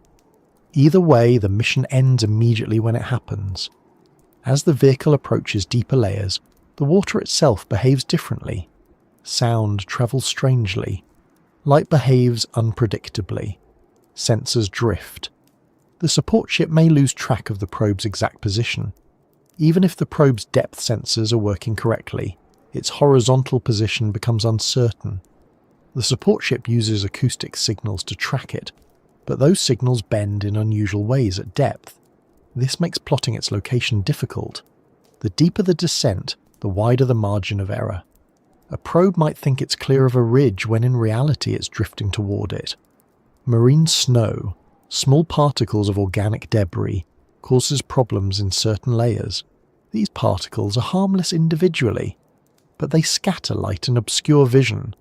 When a thruster kicks up sediment, the particles form clouds that linger. Lights reflect off them unpredictably. Cameras show only flickering white specks. Sonar can detect the sediment cloud and misinterpret it as a solid object. For the vehicle, this environment becomes a maze of uncertainty. If the machine cannot see and cannot rely on sonar, its operators have little choice but to retreat before losing control entirely. Another common equipment failure involves the connectors used to link external sensors to internal electronics. These connectors must create watertight seals while remaining accessible for maintenance, but pressure compresses seals unevenly. Cold stiffens them, salt water corrodes them. At shallow depths, these changes are manageable. At the depth of Galathea deep, they become unpredictable. A connector that worked perfectly 20 minutes earlier might suddenly fail. Engineers can only design so much redundancy before weight, cost, and complexity become prohibitive. Sometimes sensors report values that make no sense. A pressure gauge might show a sudden drop. A temperature sensor might spike. A depth reading might freeze. These abnormalities often indicate a deeper issue, such as a failing circuit board or a structural problem. When inconsistent data appears, the team must decide whether to trust it or abort the mission. In the deep sea, misinterpreting data can mean losing the vehicle. Many teams choose to abort at the first sign of confusion, knowing that hesitation leads to greater risk. Power systems fail frequently. Batteries tested extensively in controlled conditions behave differently when subjected to long periods of cold, darkness, and pressure. Battery might show full charge but deliver only a fraction of the expected power. Inconsistent output forces the vehicle into low power mode, reducing its ability to operate tools or maintain lighting. Once power begins dropping faster than expected, the mission must end quickly. Even if the equipment works perfectly during the descent, the act of reaching the bottom can expose new vulnerabilities. The seafloor of the trench isn't flat. It has slopes, ridges, and depressions. A vehicle might land unevenly, stressing one set of joints more than another. If a thruster stirs up sediment, visibility might vanish instantly. If the vehicle settles onto soft sediment, it might tilt slightly, placing additional strain on a side panel. Any misalignment affects future movement and increases the risk of collision during takeoff, and still, failure before arrival remains the most common outcome. Many deep-sea missions never make it to the bottom. The equipment malfunctions halfway down. A seal weakens, a cable twists, a battery overheats, a thruster jams, a sensor fails, a communication system drops out. Sometimes the failures aren't dramatic. Sometimes it's just a subtle mismatch in readings that forces the team to turn back. But every time this happens, it reminds researchers how narrow the window of success really is. Even when equipment reaches the bottom, staying there is another matter, but the real barrier comes before that, long before any meaningful exploration begins. A machine designed to explore must first survive the journey, and survival is far from guaranteed. As we move forward, the limitations of the machines themselves become only one part of the story. The deeper challenge lies in the creatures that live in this environment. Organisms adapted so thoroughly to these conditions that they highlight the gap between what life can accomplish naturally and what our tools can withstand. When we picture life in the deep ocean, it's easy to fall into familiar ideas shaped by the animals we see closer to the surface. Fish darting through reefs, schools glimmering under sunlight, dolphins cutting through waves, all moving in ways we understand. But every meter you descend toward Galathea Deep takes you farther from anything familiar. The darkness doesn't just remove colour. The cold doesn't just slow movement. The pressure doesn't just crush machines. Together, these conditions shape life into forms so different from what we expect that the creatures of the trench might as well belong to a different version of Earth entirely. What makes these organisms remarkable isn't simply their unusual appearance. It's the fact that they thrive in conditions where our most advanced equipment fails minutes after arrival. Their entire existence is built around problems that break our technology. While machines struggle against pressure, these animals use it as a foundation for stability. While electronics lose function in the cold, these organisms rely on cold to maintain their internal chemistry. While we try to push light into the dark with artificial beams, many trench dwellers evolved without needing light at all, and while our submersibles falter at the layered boundaries of the ocean, these creatures move through those layers as if they don't exist.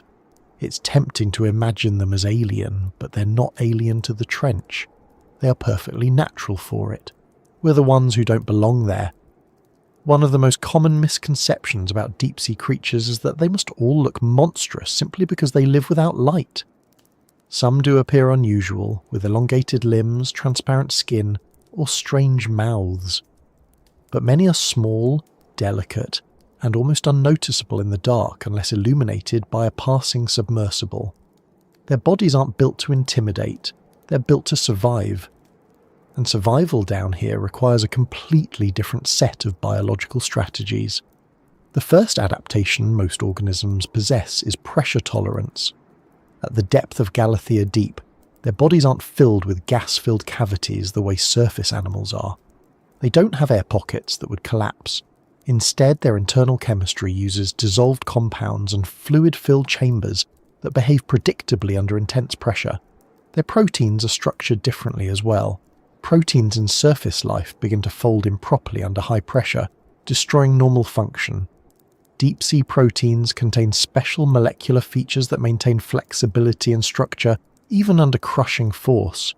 These proteins don't fight the pressure. They're constructed to work inside it. Their cell membranes also behave differently. Membranes in surface organisms would become rigid in cold water, preventing essential functions from occurring. But the organisms of the trench use molecules that keep membranes fluid at low temperatures. This allows nutrients to move into cells and waste to move out. Without this adaptation, their cells would shut down. Engineers can create pressure-resistant metal alloys and temperature-resistant materials, but they cannot yet replicate the subtle, responsive adjustments of a living cell membrane. The creatures here do it effortlessly. Some organisms rely on chemicals that act almost like internal antifreeze. These compounds prevent ice crystals from forming, even when the water temperature nears freezing. Machines must fight the cold constantly, drawing on power to maintain internal warmth. But trench creatures float through the water without worry. Their temperature remains nearly identical to the surrounding water, adapted completely to the environment. They do not waste energy resisting the cold. They work with it. Even the absence of light shapes their design. Eyes require energy to maintain and provide no advantage here. Many animals lose them entirely. Others retain only simple light-detecting structures that do little more than sense faint glows from bioluminescence. For them, information comes from other senses. Some detect vibration. Others sense chemical changes in the water. Some use long, thin appendages that extend far from their bodies, feeling their surroundings instead of seeing them. These structures serve as both navigation tools and hunting sensors. They replace the vision we depend on. Many creatures in the trench produce faint light, but not for the purpose of illuminating the world. They use bioluminescence for communication, mating, or luring prey. Some produce flashes, others glow in steady pulses. A few send signals patterned in ways scientists still don't fully understand. Machines can record these pulses, but they cannot interpret their meaning. A creature passing through a submersible's beam might react with a flicker of light, not out of curiosity, but because the artificial glow interferes with its chemical signals.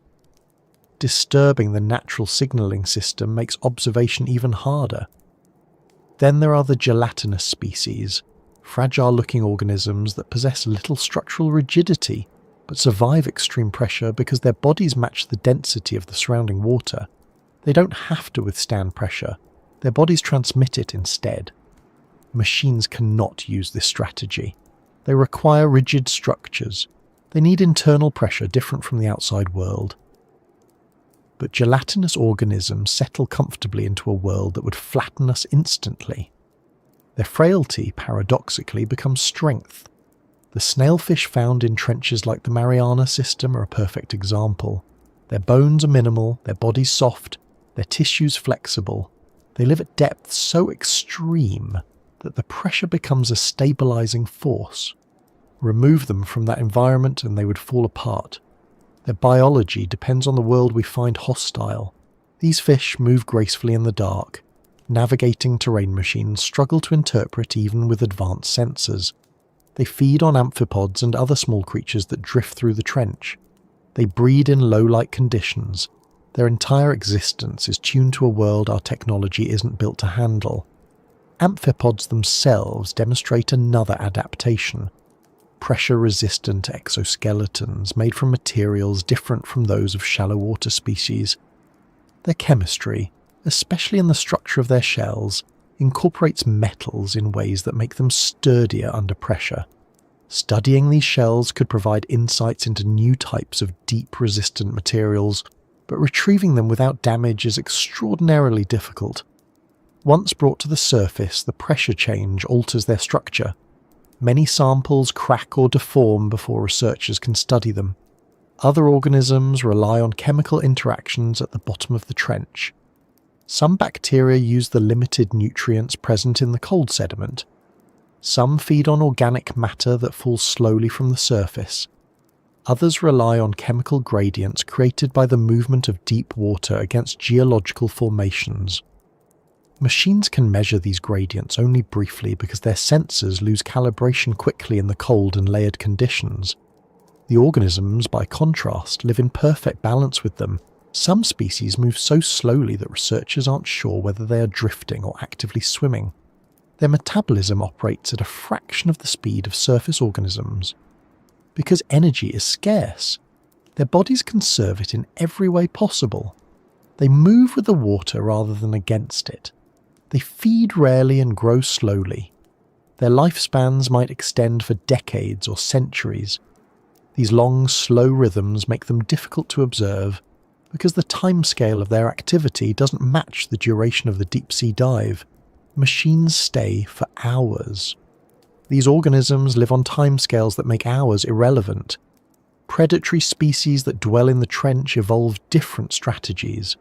Instead of chasing prey through the dark, they sense faint chemical signals or tiny vibrations.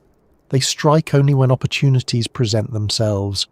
Machines attempting to observe these predators struggle because the presence of artificial lights, thrusters, and electronics disturbs the water around them. The predators sense these disturbances and avoid them. This means some species remain undocumented, known only from indirect signs such as marks on prey or unexplained movement picked up by sensors. The creatures know we are there long before our cameras find them. One of the most mysterious groups of trench organisms consists of extremely small, microbial communities that build mats on rocks or sediment. These communities perform chemical processes essential to the deep ocean's nutrient cycles. They process organic matter that settles over long periods, breaking it down in ways unique to their environment. Machines attempting to collect samples from these communities often disrupt the mats, destroying the structures before they can be studied.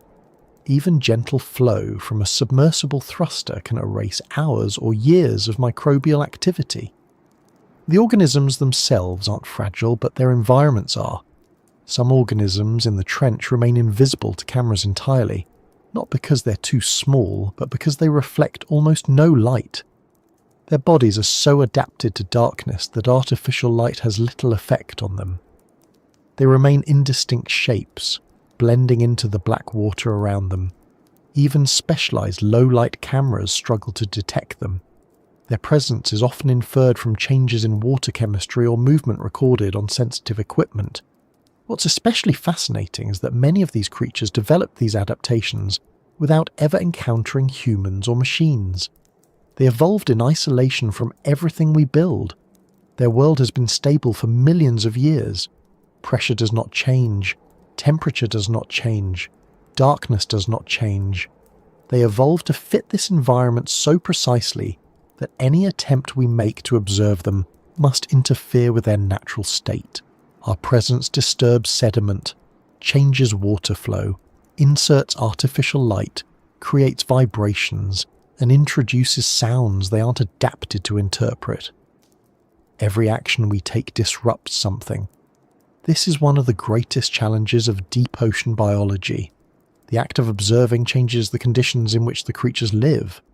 Machines cannot avoid altering the water around them. They can only minimize the disturbance. But the environment is so sensitive that even small adjustments ripple outward. This makes long-term observation extremely difficult. The creatures themselves pose no threat to exploration. There are no giant predators waiting in the trench, no mythical monsters guarding the depths. The barrier they create comes from the fact that they can survive where we cannot. They navigate environments our machines can barely tolerate. They function in conditions so precise that any deviation becomes dangerous for them. Our technology is too rigid, too warm, too bright, too noisy, and too fragile to study them fully. But despite how difficult it is to observe these organisms, their existence is crucial for understanding why Galathea Deep remains out of reach. They demonstrate how life adapts when given enough time. They show that the trench isn't empty or dead, it's filled with systems functioning on slow, steady timescales. Every layer of the trench supports something. Every chemical gradient feeds something. Every tiny drifting particle becomes food for something. The trench is not barren. It's active in ways we're only beginning to understand. Studying these organisms also reveals the limits of our tools. The creature's adaptations prove that the environment shapes everything that survives there. Machines built for surface conditions cannot expect to perform well in a world built around pressure, cold, and darkness. We can imitate some adaptations with engineering, but most remain out of reach. This means that even as technology advances, there will always be a gap between what organisms evolve to handle and what machines can endure. The next part of the story ties directly into these adaptations. While trench creatures move easily across the seafloor itself is not a stable platform. It shifts, bends, and changes over time. Understanding those movements helps explain why even reaching the bottom doesn't guarantee a safe or predictable environment for machines. When most people picture the bottom of the ocean, they imagine a still, quiet plain of sediment, maybe dotted with rocks or ridges, but fundamentally stable. A kind of remote desert floor where nothing shifts quickly. But the deeper you descend toward Galathea Deep, the less that image matches reality. The seafloor here is a part of a living, shifting system driven by pressures and forces that never rest. It sits at the boundary of tectonic plates that push, grind, and slide against each other in slow but constant motion. What looks calm in a photograph or video frame is actually a landscape that changes over years, months, and sometimes moments. And for any machine trying to explore this region, the moving ground beneath it becomes an unpredictable obstacle that complicates everything from landing to data collection to safe return. The trench exists because one tectonic plate is diving beneath another. This process is called subduction, and it doesn't happen smoothly. The plates don't glide past each other like polished surfaces. They catch, strain, and jerk. Over time, this creates cracks, ridges, slopes, and valleys. Even the deepest point of the trench changes slightly over long periods. It's not a fixed location carved in stone. Pressure pushes downward. Heat rises from below. Sediment drifts downward constantly.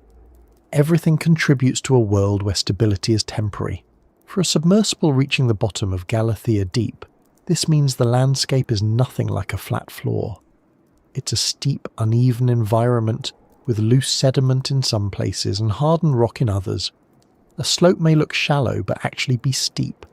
A ridge may look solid but hide fragile layers of compacted material. A depression may appear safe to land in, but contains soft mud that swallows equipment. Machines built for exploration don't see the terrain the way we do. They interpret it through sonar, cameras and sensors, and those sensors only reveal part of the story. The seafloor in the trench is covered with sediment that falls from above. Some of it comes from the slow rain of organic matter drifting downward over months. Some comes from landslides triggered thousands of meters higher on the trench's upper walls. Some comes from volcanic activity deeper within the earth. Over long stretches of time, these sediments accumulate into thick layers. But the layers don't stay in place. They shift under pressure. They slide when disturbed. They move like heavy, slow-moving liquids in some conditions. This is why landing a submersible on the trench floor is risky. The landing gear sinks unexpectedly. The vehicle tilts. A thruster might blow sediment into the water column, obscuring sensors and creating a cloud that takes hours to settle.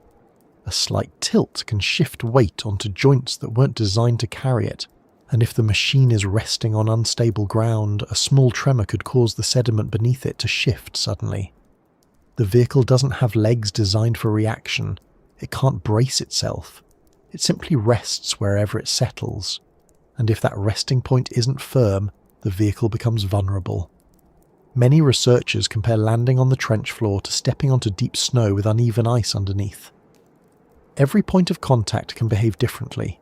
One area might hold firm while another collapses slightly. The challenge is that submersibles don't have the sensory range to evaluate the ground beforehand. They only know how stable the ground is once they make contact. By then, if the ground is soft or shifting, the machine must compensate immediately or risk getting stuck. The movement of the seafloor isn't limited to slow sediment creep. Larger-scale geological events occur as well. Landslides can happen along the trench walls. These aren't like landslides on land where debris races downward rapidly. Underwater landslides move more slowly, but they carry enormous amounts of sediment. They release clouds of particles that drift for miles. A submersible that happens to be nearby might experience reduced visibility, unexpected currents, or difficulty maintaining depth. Even small tremors can create ripples of movement that push sediment into the water column. Seismic activity adds another layer of danger. Subduction zones are known for producing earthquakes. Most are small and go unnoticed on the surface, but even small events can create changes deep underwater. A submersible sitting quietly on the seafloor might feel a slight jolt as the plates shift. It might tilt or slide a few centimeters. These movements aren't usually catastrophic, but they increase stress on the machine. A sudden shift could also send sediment sliding down a slope. If this happens near a vehicle, it must lift off quickly to avoid being buried. But lifting off requires thrusters, and thrusters kick up more sediment, which blinds sensors and reduces control. The chain reaction makes even minor seismic activity a threat. The trench walls also contribute to instability. They rise steeply on either side of the deepest point. These walls are shaped by the grinding movement of tectonic plates. Over time, parts of the walls crack, loosen, and fall. These collapses can release chunks of rock and sediment that drop into the deeper regions. Some of this material settles gently, but some descends with enough momentum to disturb the environment significantly.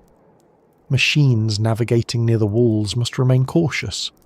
A shift in debris could block a path or create an unexpected hazard. Even without seismic activity, the seafloor moves in ways that challenge long-term observation.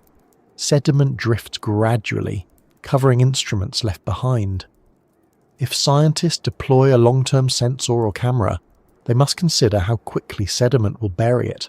This means devices must either be elevated above the seafloor or designed to operate despite being partially buried.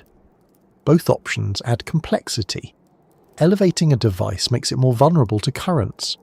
Designing it to handle partial burial makes it more expensive and harder to build.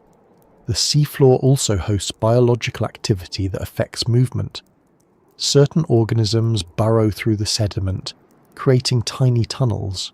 Over time, these tunnels collapse, altering sediment structure. These small changes add up, affecting the stability of the upper layers. Machines landing on what appears to be firm ground may actually be landing on a network of voids. created by the creatures living below. The ground gives way unexpectedly. Water movement shapes the seafloor as well. Even in the deepest areas, there are slow currents that drag fine sediments across the bottom. Because the sediment particles are extremely small, they move easily. Over long periods, these flows create ripples or small dunes. They might be only a few centimetres tall, but to a machine navigating the seafloor, they matter. A vehicle travelling across these ripples must maintain balance while dealing with slight changes in elevation and texture. If the terrain is sloped, the small ripples can become channels that channel water flow in unexpected directions. That flow influences the movement of particle clouds, which affects visibility. Hydrothermal vents, although more common in mid-ocean ridges than trenches, sometimes occur near deep subduction zones. These vents release hot, mineral-rich water. While rare in Galathea Deep specifically, any vent activity nearby would affect water chemistry, sediment stability, and temperature. Machines passing close to such features must adjust quickly, and sudden shifts in water temperature can damage sensitive instruments. The combination of hot vent water and cold trench conditions creates localized regions of instability. Another subtle challenge lies in the fact that the trench floor isn't perfectly horizontal. It isn't even close. It slopes at angles that can surprise even experienced researchers. A vehicle descending vertically might approach a slope at an awkward angle. If the slope is steep, the machine risks landing unevenly. Uneven landing forces one side of the vehicle to carry more weight. This uneven distribution increases stress on joints and panels. Over hours, this can lead to fatigue. If a thruster must compensate for the tilt, it uses more energy than intended. Energy consumption increases, battery life shortens. The dive must end early. Some parts of the trench floor are covered in rocky outcrops. These formations are often jagged or uneven. Submersibles can become caught on them if they drift too close. The limited visibility means pilots often detect these obstacles late. By the time they adjust, the vehicle might be too close to avoid contact. Even a light touch can damage sensors or scratch a pressure-resistant surface in a way that affects future dives. The hardest part of dealing with a shifting sea floor is that it adds uncertainty to every decision. A pilot must consider the possibility of movement even if everything appears still. Researchers planning a mission must account for geological instability even if recent surveys show steady terrain. Engineers designing landers must include features that allow for quick liftoff if the ground becomes unstable. Each layer of planning anticipates conditions that might never occur.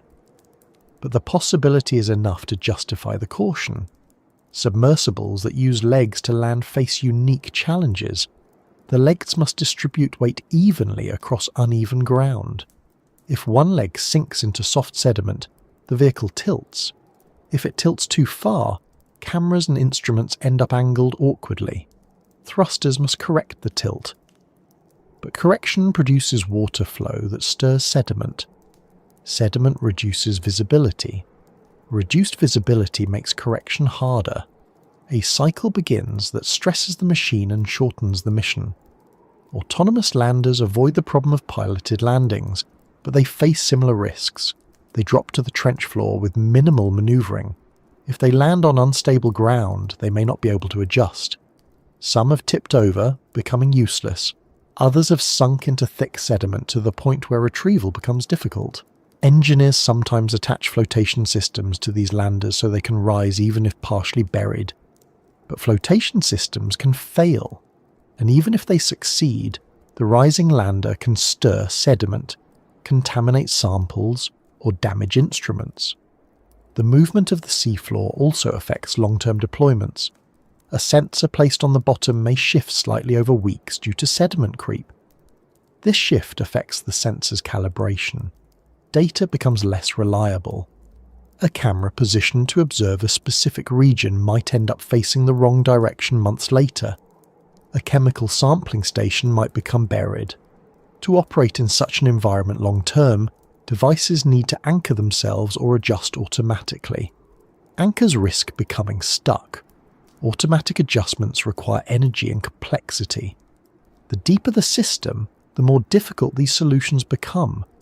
The trench environment isn't hostile in the sense of active danger. There are no storms breaking overhead, no volcanoes erupting violently around the submersible, no predators attacking machines. But the conditions combine into a world where nothing remains static. The slow, constant movement of the seafloor becomes a quiet but persistent challenge. It creates uncertainty that cannot be measured easily, predicted reliably, or mitigated completely. What makes all of this even more challenging is that machines exploring Galathea Deep must pass through these changing conditions on limited time and limited power. Every adjustment drains energy, every correction shortens the mission. When researchers deploy equipment into a world where the ground moves beneath it, the margin for error shrinks. Even if everything else works perfectly, the seafloor itself can shorten the dive or end it entirely. And while the physical movement of the seafloor complicates exploration, the next obstacle is something less visible, but equally disruptive. It affects communication, control, and data transfer. It's the reason a submersible operating just fine at depth can still fail a mission without a single mechanical malfunction. Reaching the bottom of Galathea Deep requires surviving pressure, darkness, cold, layered barriers, and a shifting seafloor. But even if a submersible or probe manages to pass through all of these obstacles without a single mechanical failure, there is still another barrier waiting, one that cannot be welded, engineered, reinforced, or upgraded away. It isn't made of rock or water or sediment. It isn't geological, biological, or chemical. It's something far more fundamental, something that changes what exploring the trench actually means. At its core, it comes down to communication, and the reality that the deepest parts of the ocean exist in a space where our primary tools for sending and receiving information lose most of their usefulness. The moment a vehicle begins its descent from the surface, communication becomes more complicated. On land, we take connection for granted. Signals move through the air with ease. Antennas send messages across continents. Satellites relay information instantly. Underwater, none of that works the same way. Radio waves lose strength rapidly in water. Even at shallow depths, they weaken until they become unusable. At a few dozen meters, the signal breaks almost completely. By 100 meters, radio communication is gone, and Galathea Deep sits more than 10,000 meters below the surface. This means every deep ocean mission starts with an unavoidable limitation. The moment the vehicle leaves the upper layers, live communication as we understand it in everyday life disappears. The engineers aboard the support ship must rely on acoustic signals, sound waves sent through the water, to talk to the machine. These signals travel much slower than radio, they carry less information, they distort easily, and they are affected by every variable we've discussed so far. Temperature, salinity, pressure, and the presence of layers that bend or scatter sound. A single acoustic message might take several seconds to reach a submersible. The reply takes several more seconds to come back. If something goes wrong, the delay means operators must wait for confirmation at exactly the moment they want immediate response. In an environment where a few meters of drift can become dangerous, a delay of 10 or 20 seconds is significant. The deeper the vehicle goes, the more these delays grow. Sound doesn't travel in a straight line underwater.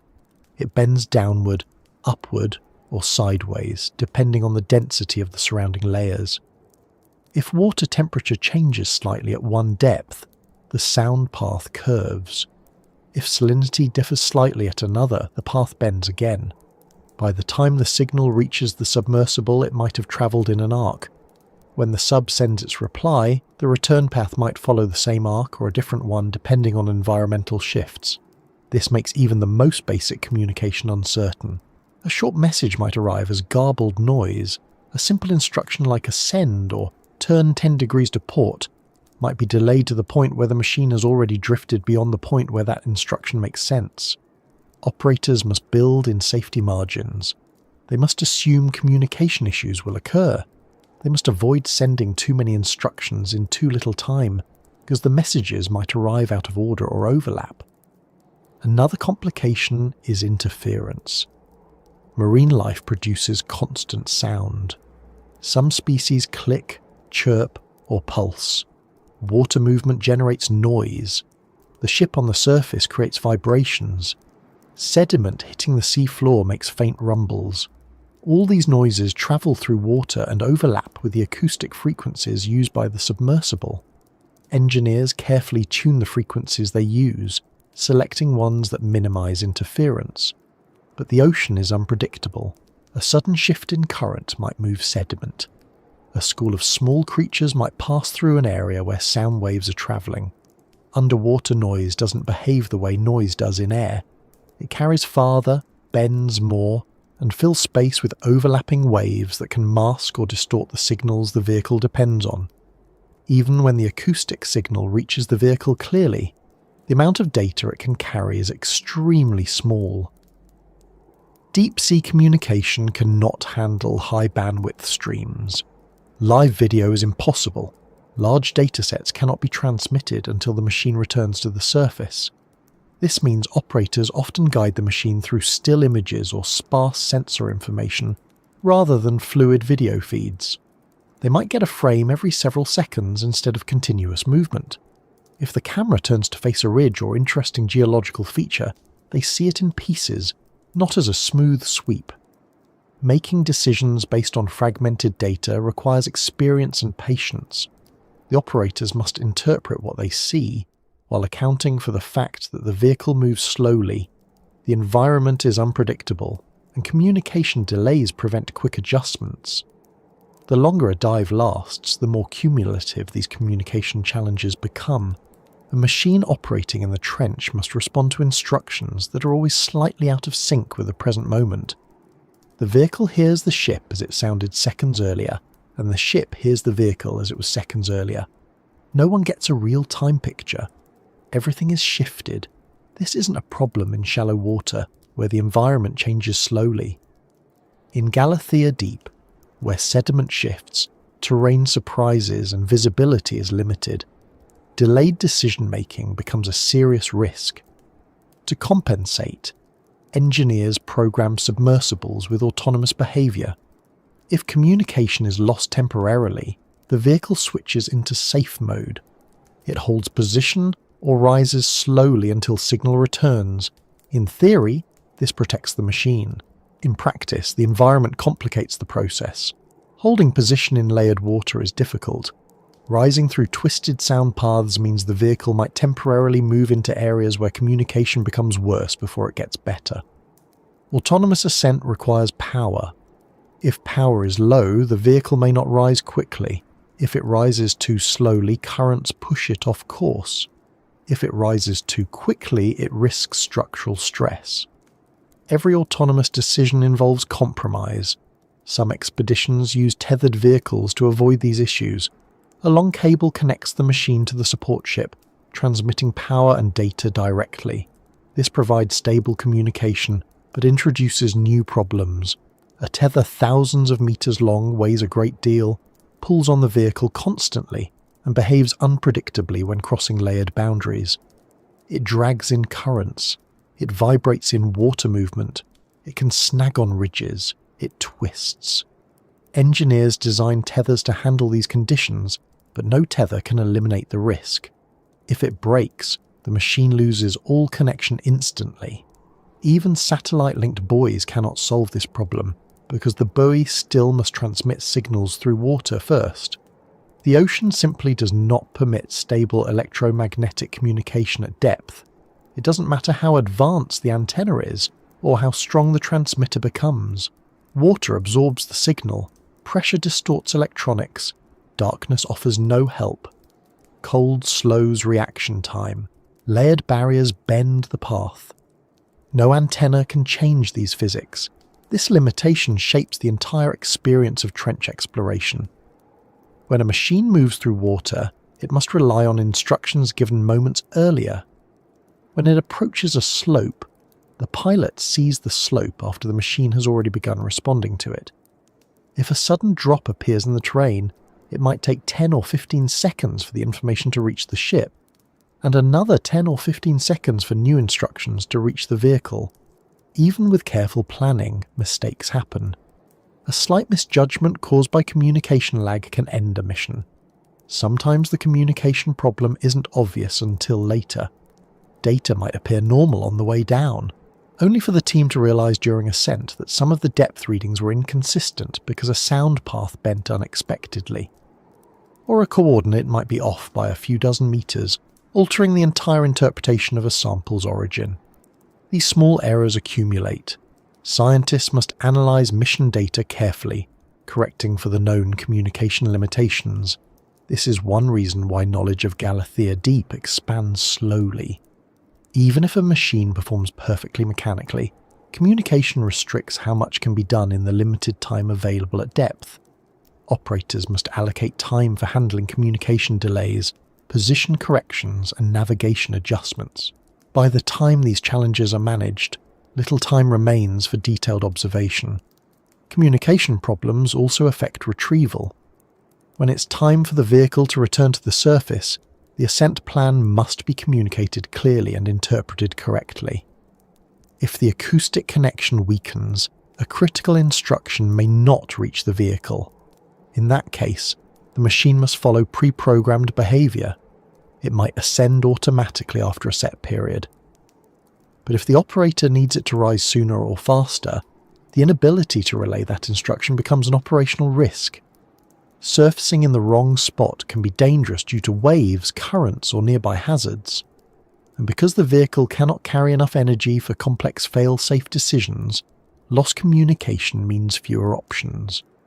The problem grows even more complex when the mission involves multiple vehicles. If two submersibles or landers operate in the same region, their acoustic systems can interfere with one another. Signals overlap, frequency bands collide.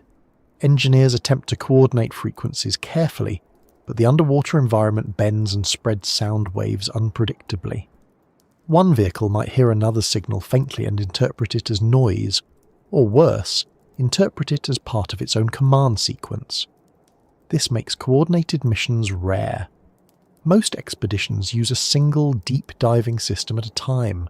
This slows data collection. It restricts simultaneous observations. It limits the number of experiments that can be performed. While satellites can observe entire continents at once, deep-sea observation remains focused on tiny sections of seafloor, explored slowly by a single machine struggling against the silence imposed by the surrounding water. Communication problems also limit emergency response.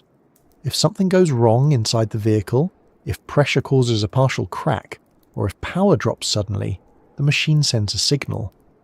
But that signal must travel through all the layers we described earlier. If it encounters distortion, it might arrive late, incomplete, or unreadable. Operators might see numbers that make no sense and must guess whether the machine is malfunctioning or whether the signal was simply scrambled. Guessing wrong could end the mission. If they assume a scrambled signal is harmless and continue the dive, they risk losing the vehicle.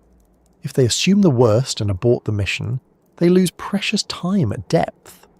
The communication problem is not something that future technology will simply eliminate. Neptune's deepest water does not permit radio waves to travel freely. It does not support lasers across long distances because light scatters almost instantly. It does not allow tetherless broadband systems. No innovation changes the physics of water, pressure, density, or temperature. Engineers can improve acoustic systems, build better signal processing, and design smarter autonomous responses, but they cannot make the trench behave like open air. This limitation shapes the next major obstacle, because the deeper we go into the world of Galathea Deep, the more we encounter not only limits in machines but limits in ourselves. The human body, mind, metabolism, and perception evolved for a world with sunlight, breathable air, and moderate pressure. The trench provides none of these, and even if machines could handle all of the hostile conditions perfectly, humans cannot enter that world without relying entirely on layers of artificial shielding.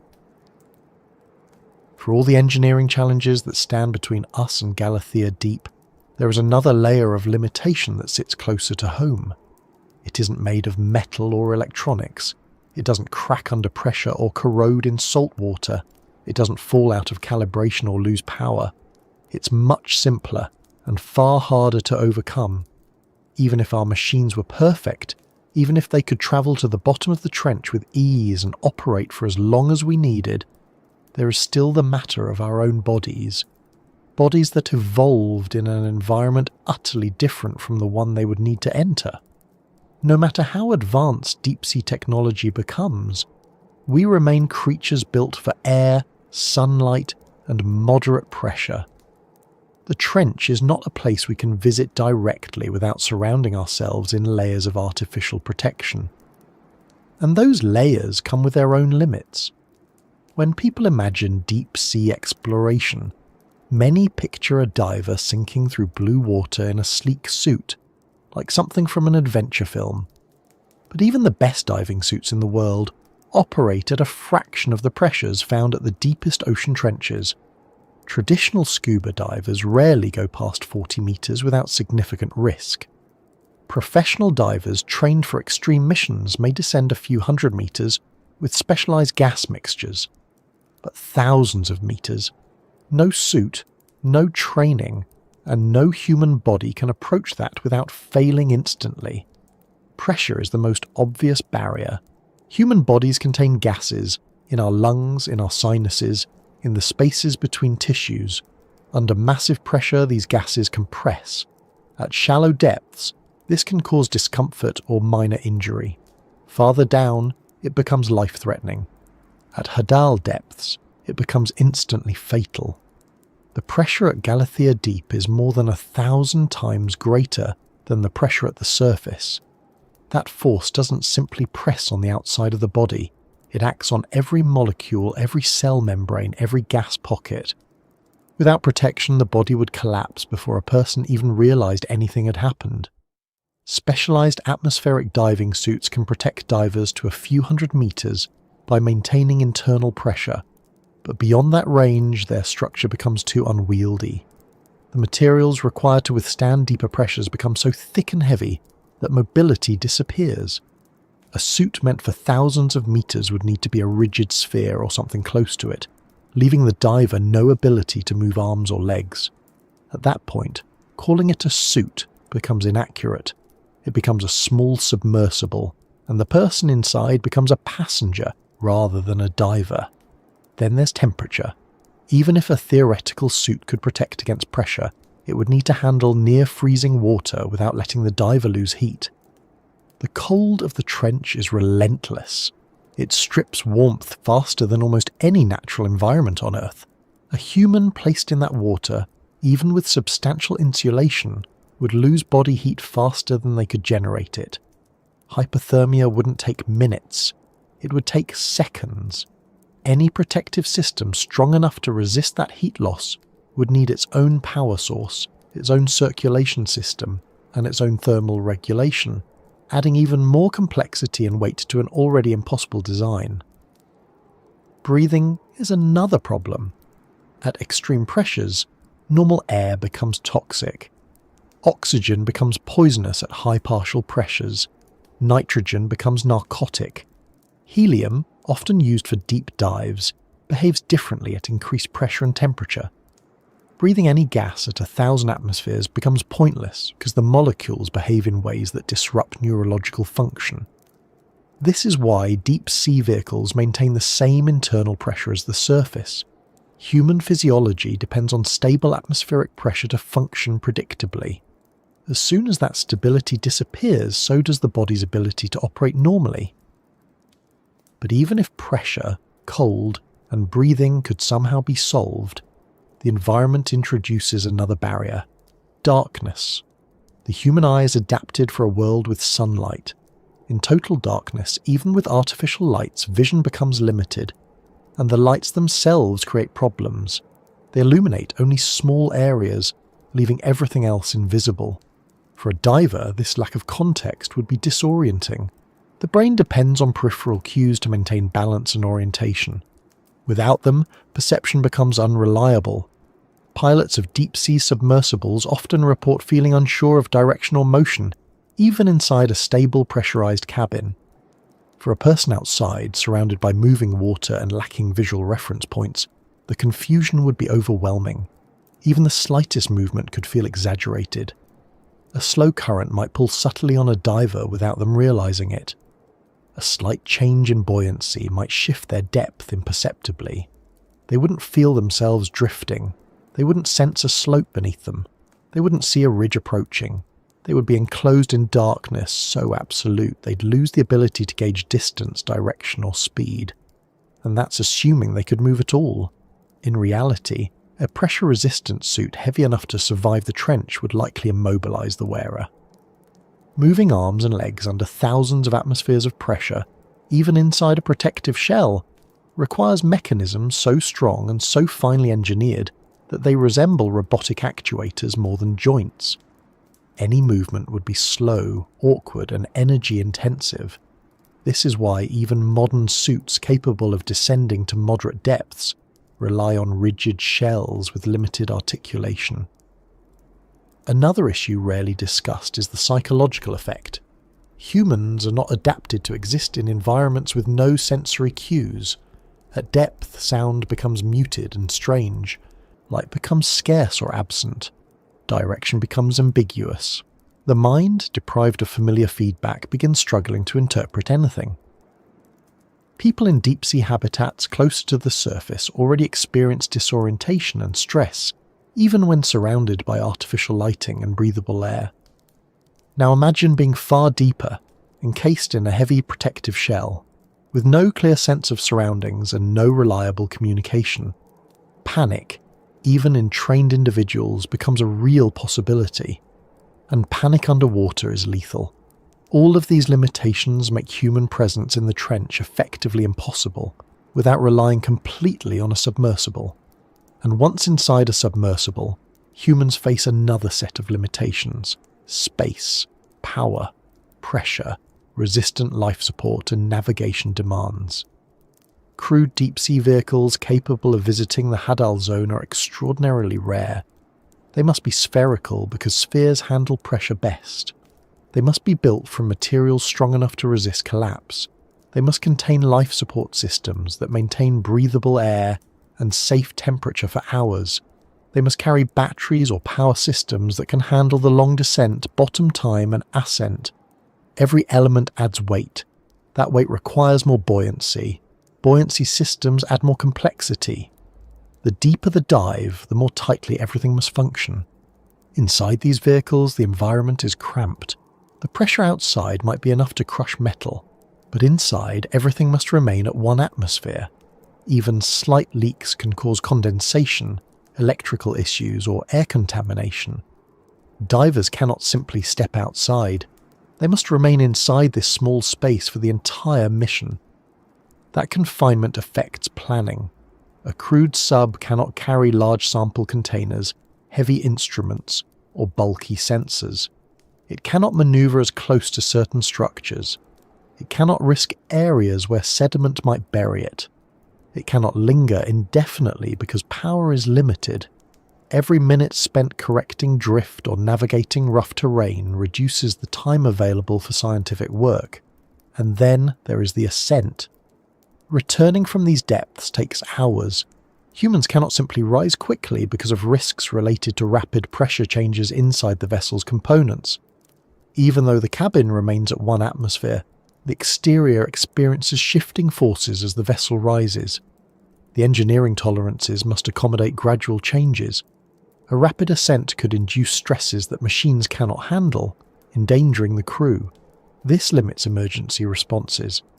If something goes wrong on the seafloor, the sub cannot escape instantly.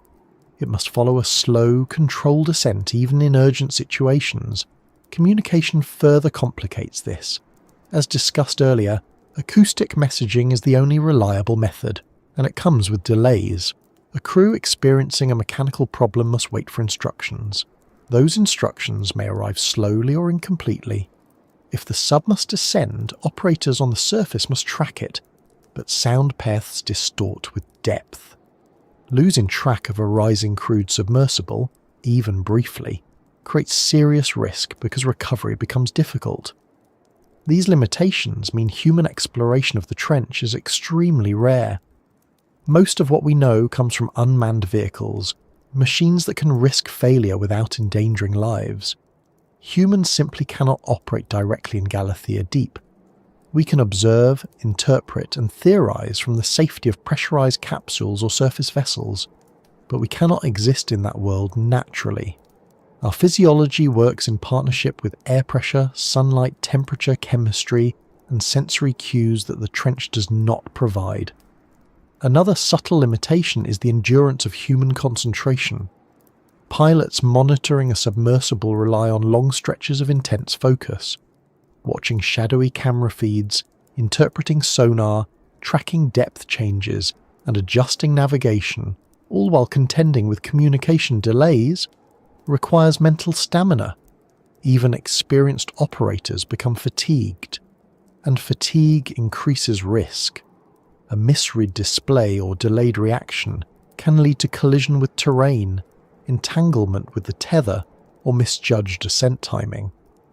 The trench environment magnifies these hazards. Life support systems impose their own limitations. Oxygen consumption, CO2 buildup, humidity, and internal temperature must remain within safe ranges. These systems take space and power, two resources always in short supply at Hadal depths. Everything inside the crew capsule must remain reliable for hours. Any malfunction becomes dangerous quickly because repairs cannot be made from outside. Even simple issues like condensation forming on instruments can interfere with readings. Humidity must be controlled carefully because electronics inside a sealed environment generate heat. Cooling systems must operate without introducing droplets or fog. Despite these challenges, humans continue sending machines into Galathea Deep because curiosity outweighs difficulty. But the reality remains that we cannot enter the trenches ourselves. We cannot swim through them. We cannot walk along the sea floor. We cannot navigate the unseen slopes or feel the currents on our skin. Every sensation we experience there must be filtered through a machine. Every discovery is at a distance. This is not a failure of imagination or engineering. It is simply a matter of biology.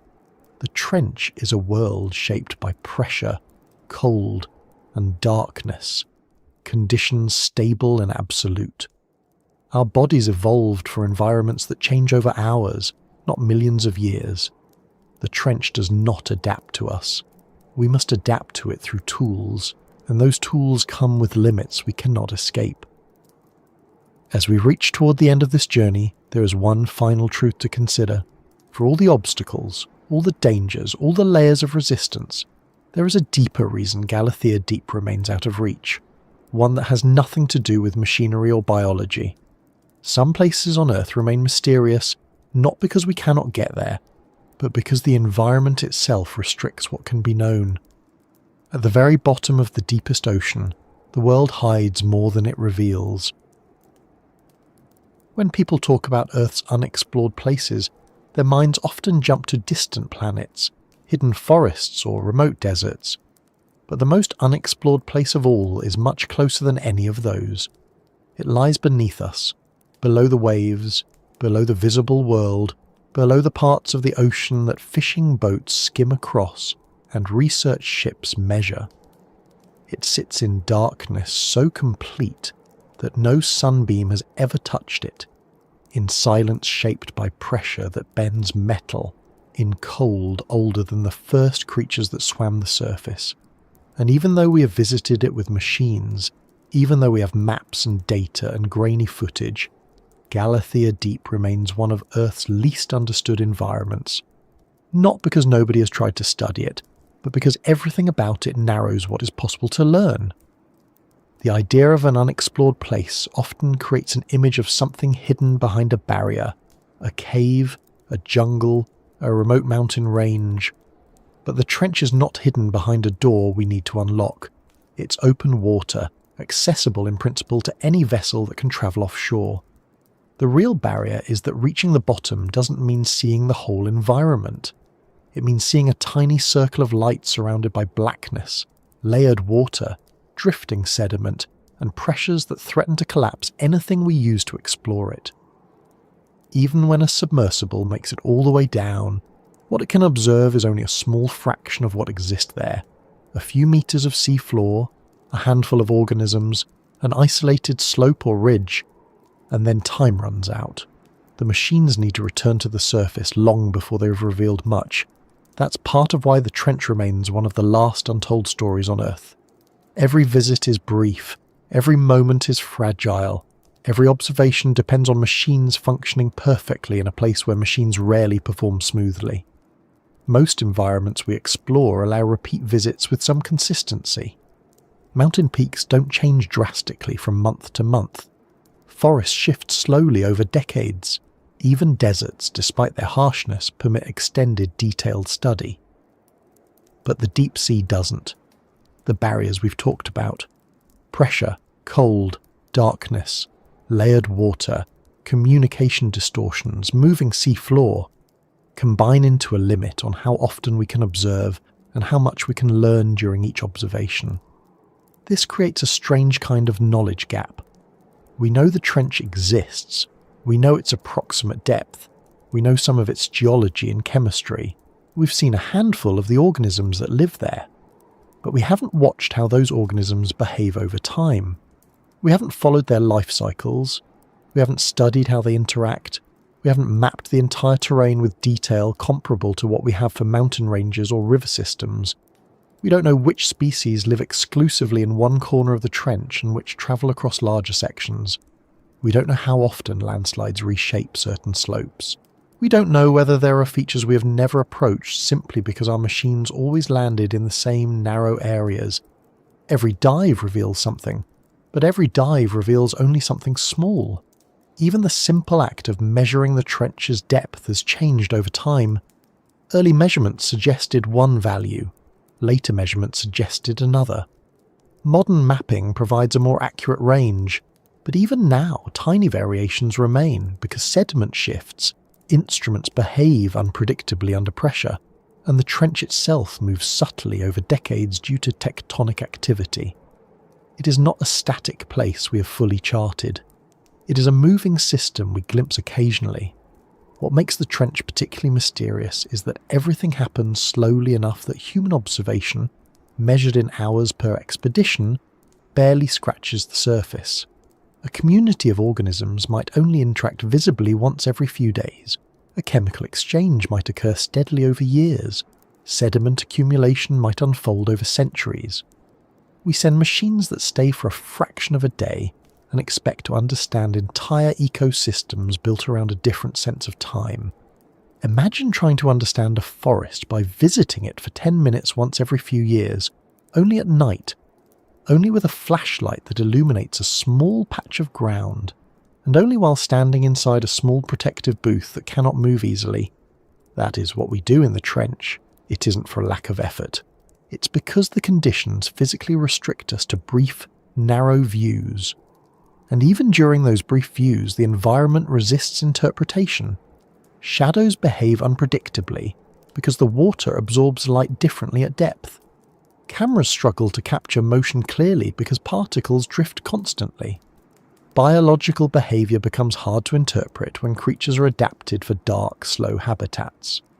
A species might appear motionless in footage not because it is inactive, but because its movements are too faint or too gradual for our limited observation windows.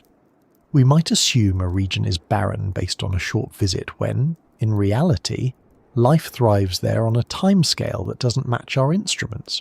Then comes the problem of returning samples to the surface. Many organisms from Hadal depths cannot survive the ascent. Their bodies collapse or their chemistry changes long before they reach daylight. This leaves researchers studying fragments or altered versions of what originally existed. We do not get to examine these creatures in their natural state. We analyse what remains after the environment has already been stripped away. It's like trying to understand a snowflake after carrying it into a warm room. Even geological samples behave differently once removed from the trench. Pressures shift, temperatures rise, chemical reactions occur that would never happen at depth. Instruments that measure sediment composition must account for these changes. But even with careful handling, some information is always lost. This is why many aspects of the deep remain hypotheses rather than confirmed facts.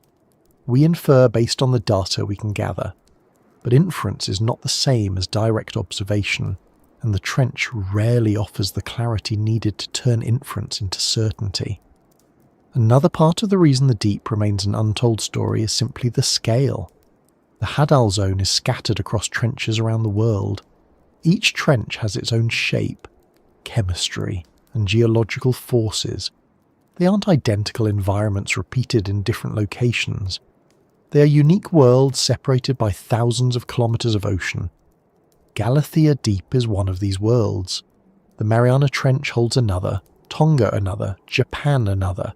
If each one requires machines built specifically to handle its conditions, then exploring them all becomes a monumental undertaking. Unlike mountain peaks, which can be surveyed by aircraft and satellites, trenches demand physical descent every time we want details. There is no shortcut. Funding also shapes what we know. Deep-sea missions are expensive. They require specialized ships, expert teams, high-tech materials and long travel times, and they involve high risk. Losing a multi-million-dollar vehicle is always a possibility. Each mission demands careful planning. Missions cannot happen every month. They occur when resources, weather and technology align. This means years may pass between dives to the same region. A world that changes slowly becomes even harder to understand when the intervals between observations stretch so long that comparisons become difficult. This scarcity of visits creates gaps in understanding. If a species appears on one dive and not on the next, does that mean it moved, hid, died out, or simply avoided the small patch of seafloor illuminated by the submersible's lights? The lack of continuous observation keeps most questions unanswered. In some ways, the trench remains untold because we are used to environments revealing themselves when approached. Stand on a hilltop and you see the valley below. Dive near a coral reef and the entire ecosystem bursts into view. Enter a cave with a bright lamp and the walls reflect back the story of their formation. The deep ocean does not respond this way. It shows nothing unless forced. It reveals only what we shine light on, and even then the light shows only what happens in that thin temporary circle. Some people assume that technological advancement will eventually remove these limits. Better materials, stronger submersibles, faster communication systems, more autonomous vehicles. There's truth in that. We will almost certainly build machines that operate longer at depth, handle more pressure, maintain heat better, and see farther through dark water. But no matter how advanced these machines become, the environment itself imposes boundaries.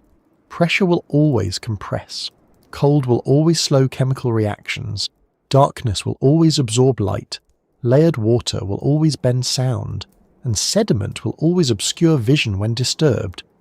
We can work around these factors, but we cannot remove them. They are part of the trench, and they shape how knowledge is gathered there. This isn't a barrier in the negative sense. It's simply the nature of a world that formed far beyond human scales. The deep did not evolve for us, and we cannot redesign it to fit our needs.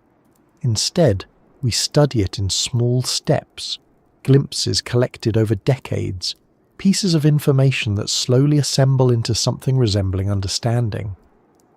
But even as new discoveries appear, the trench retains its character. A place where secrets outnumber answers.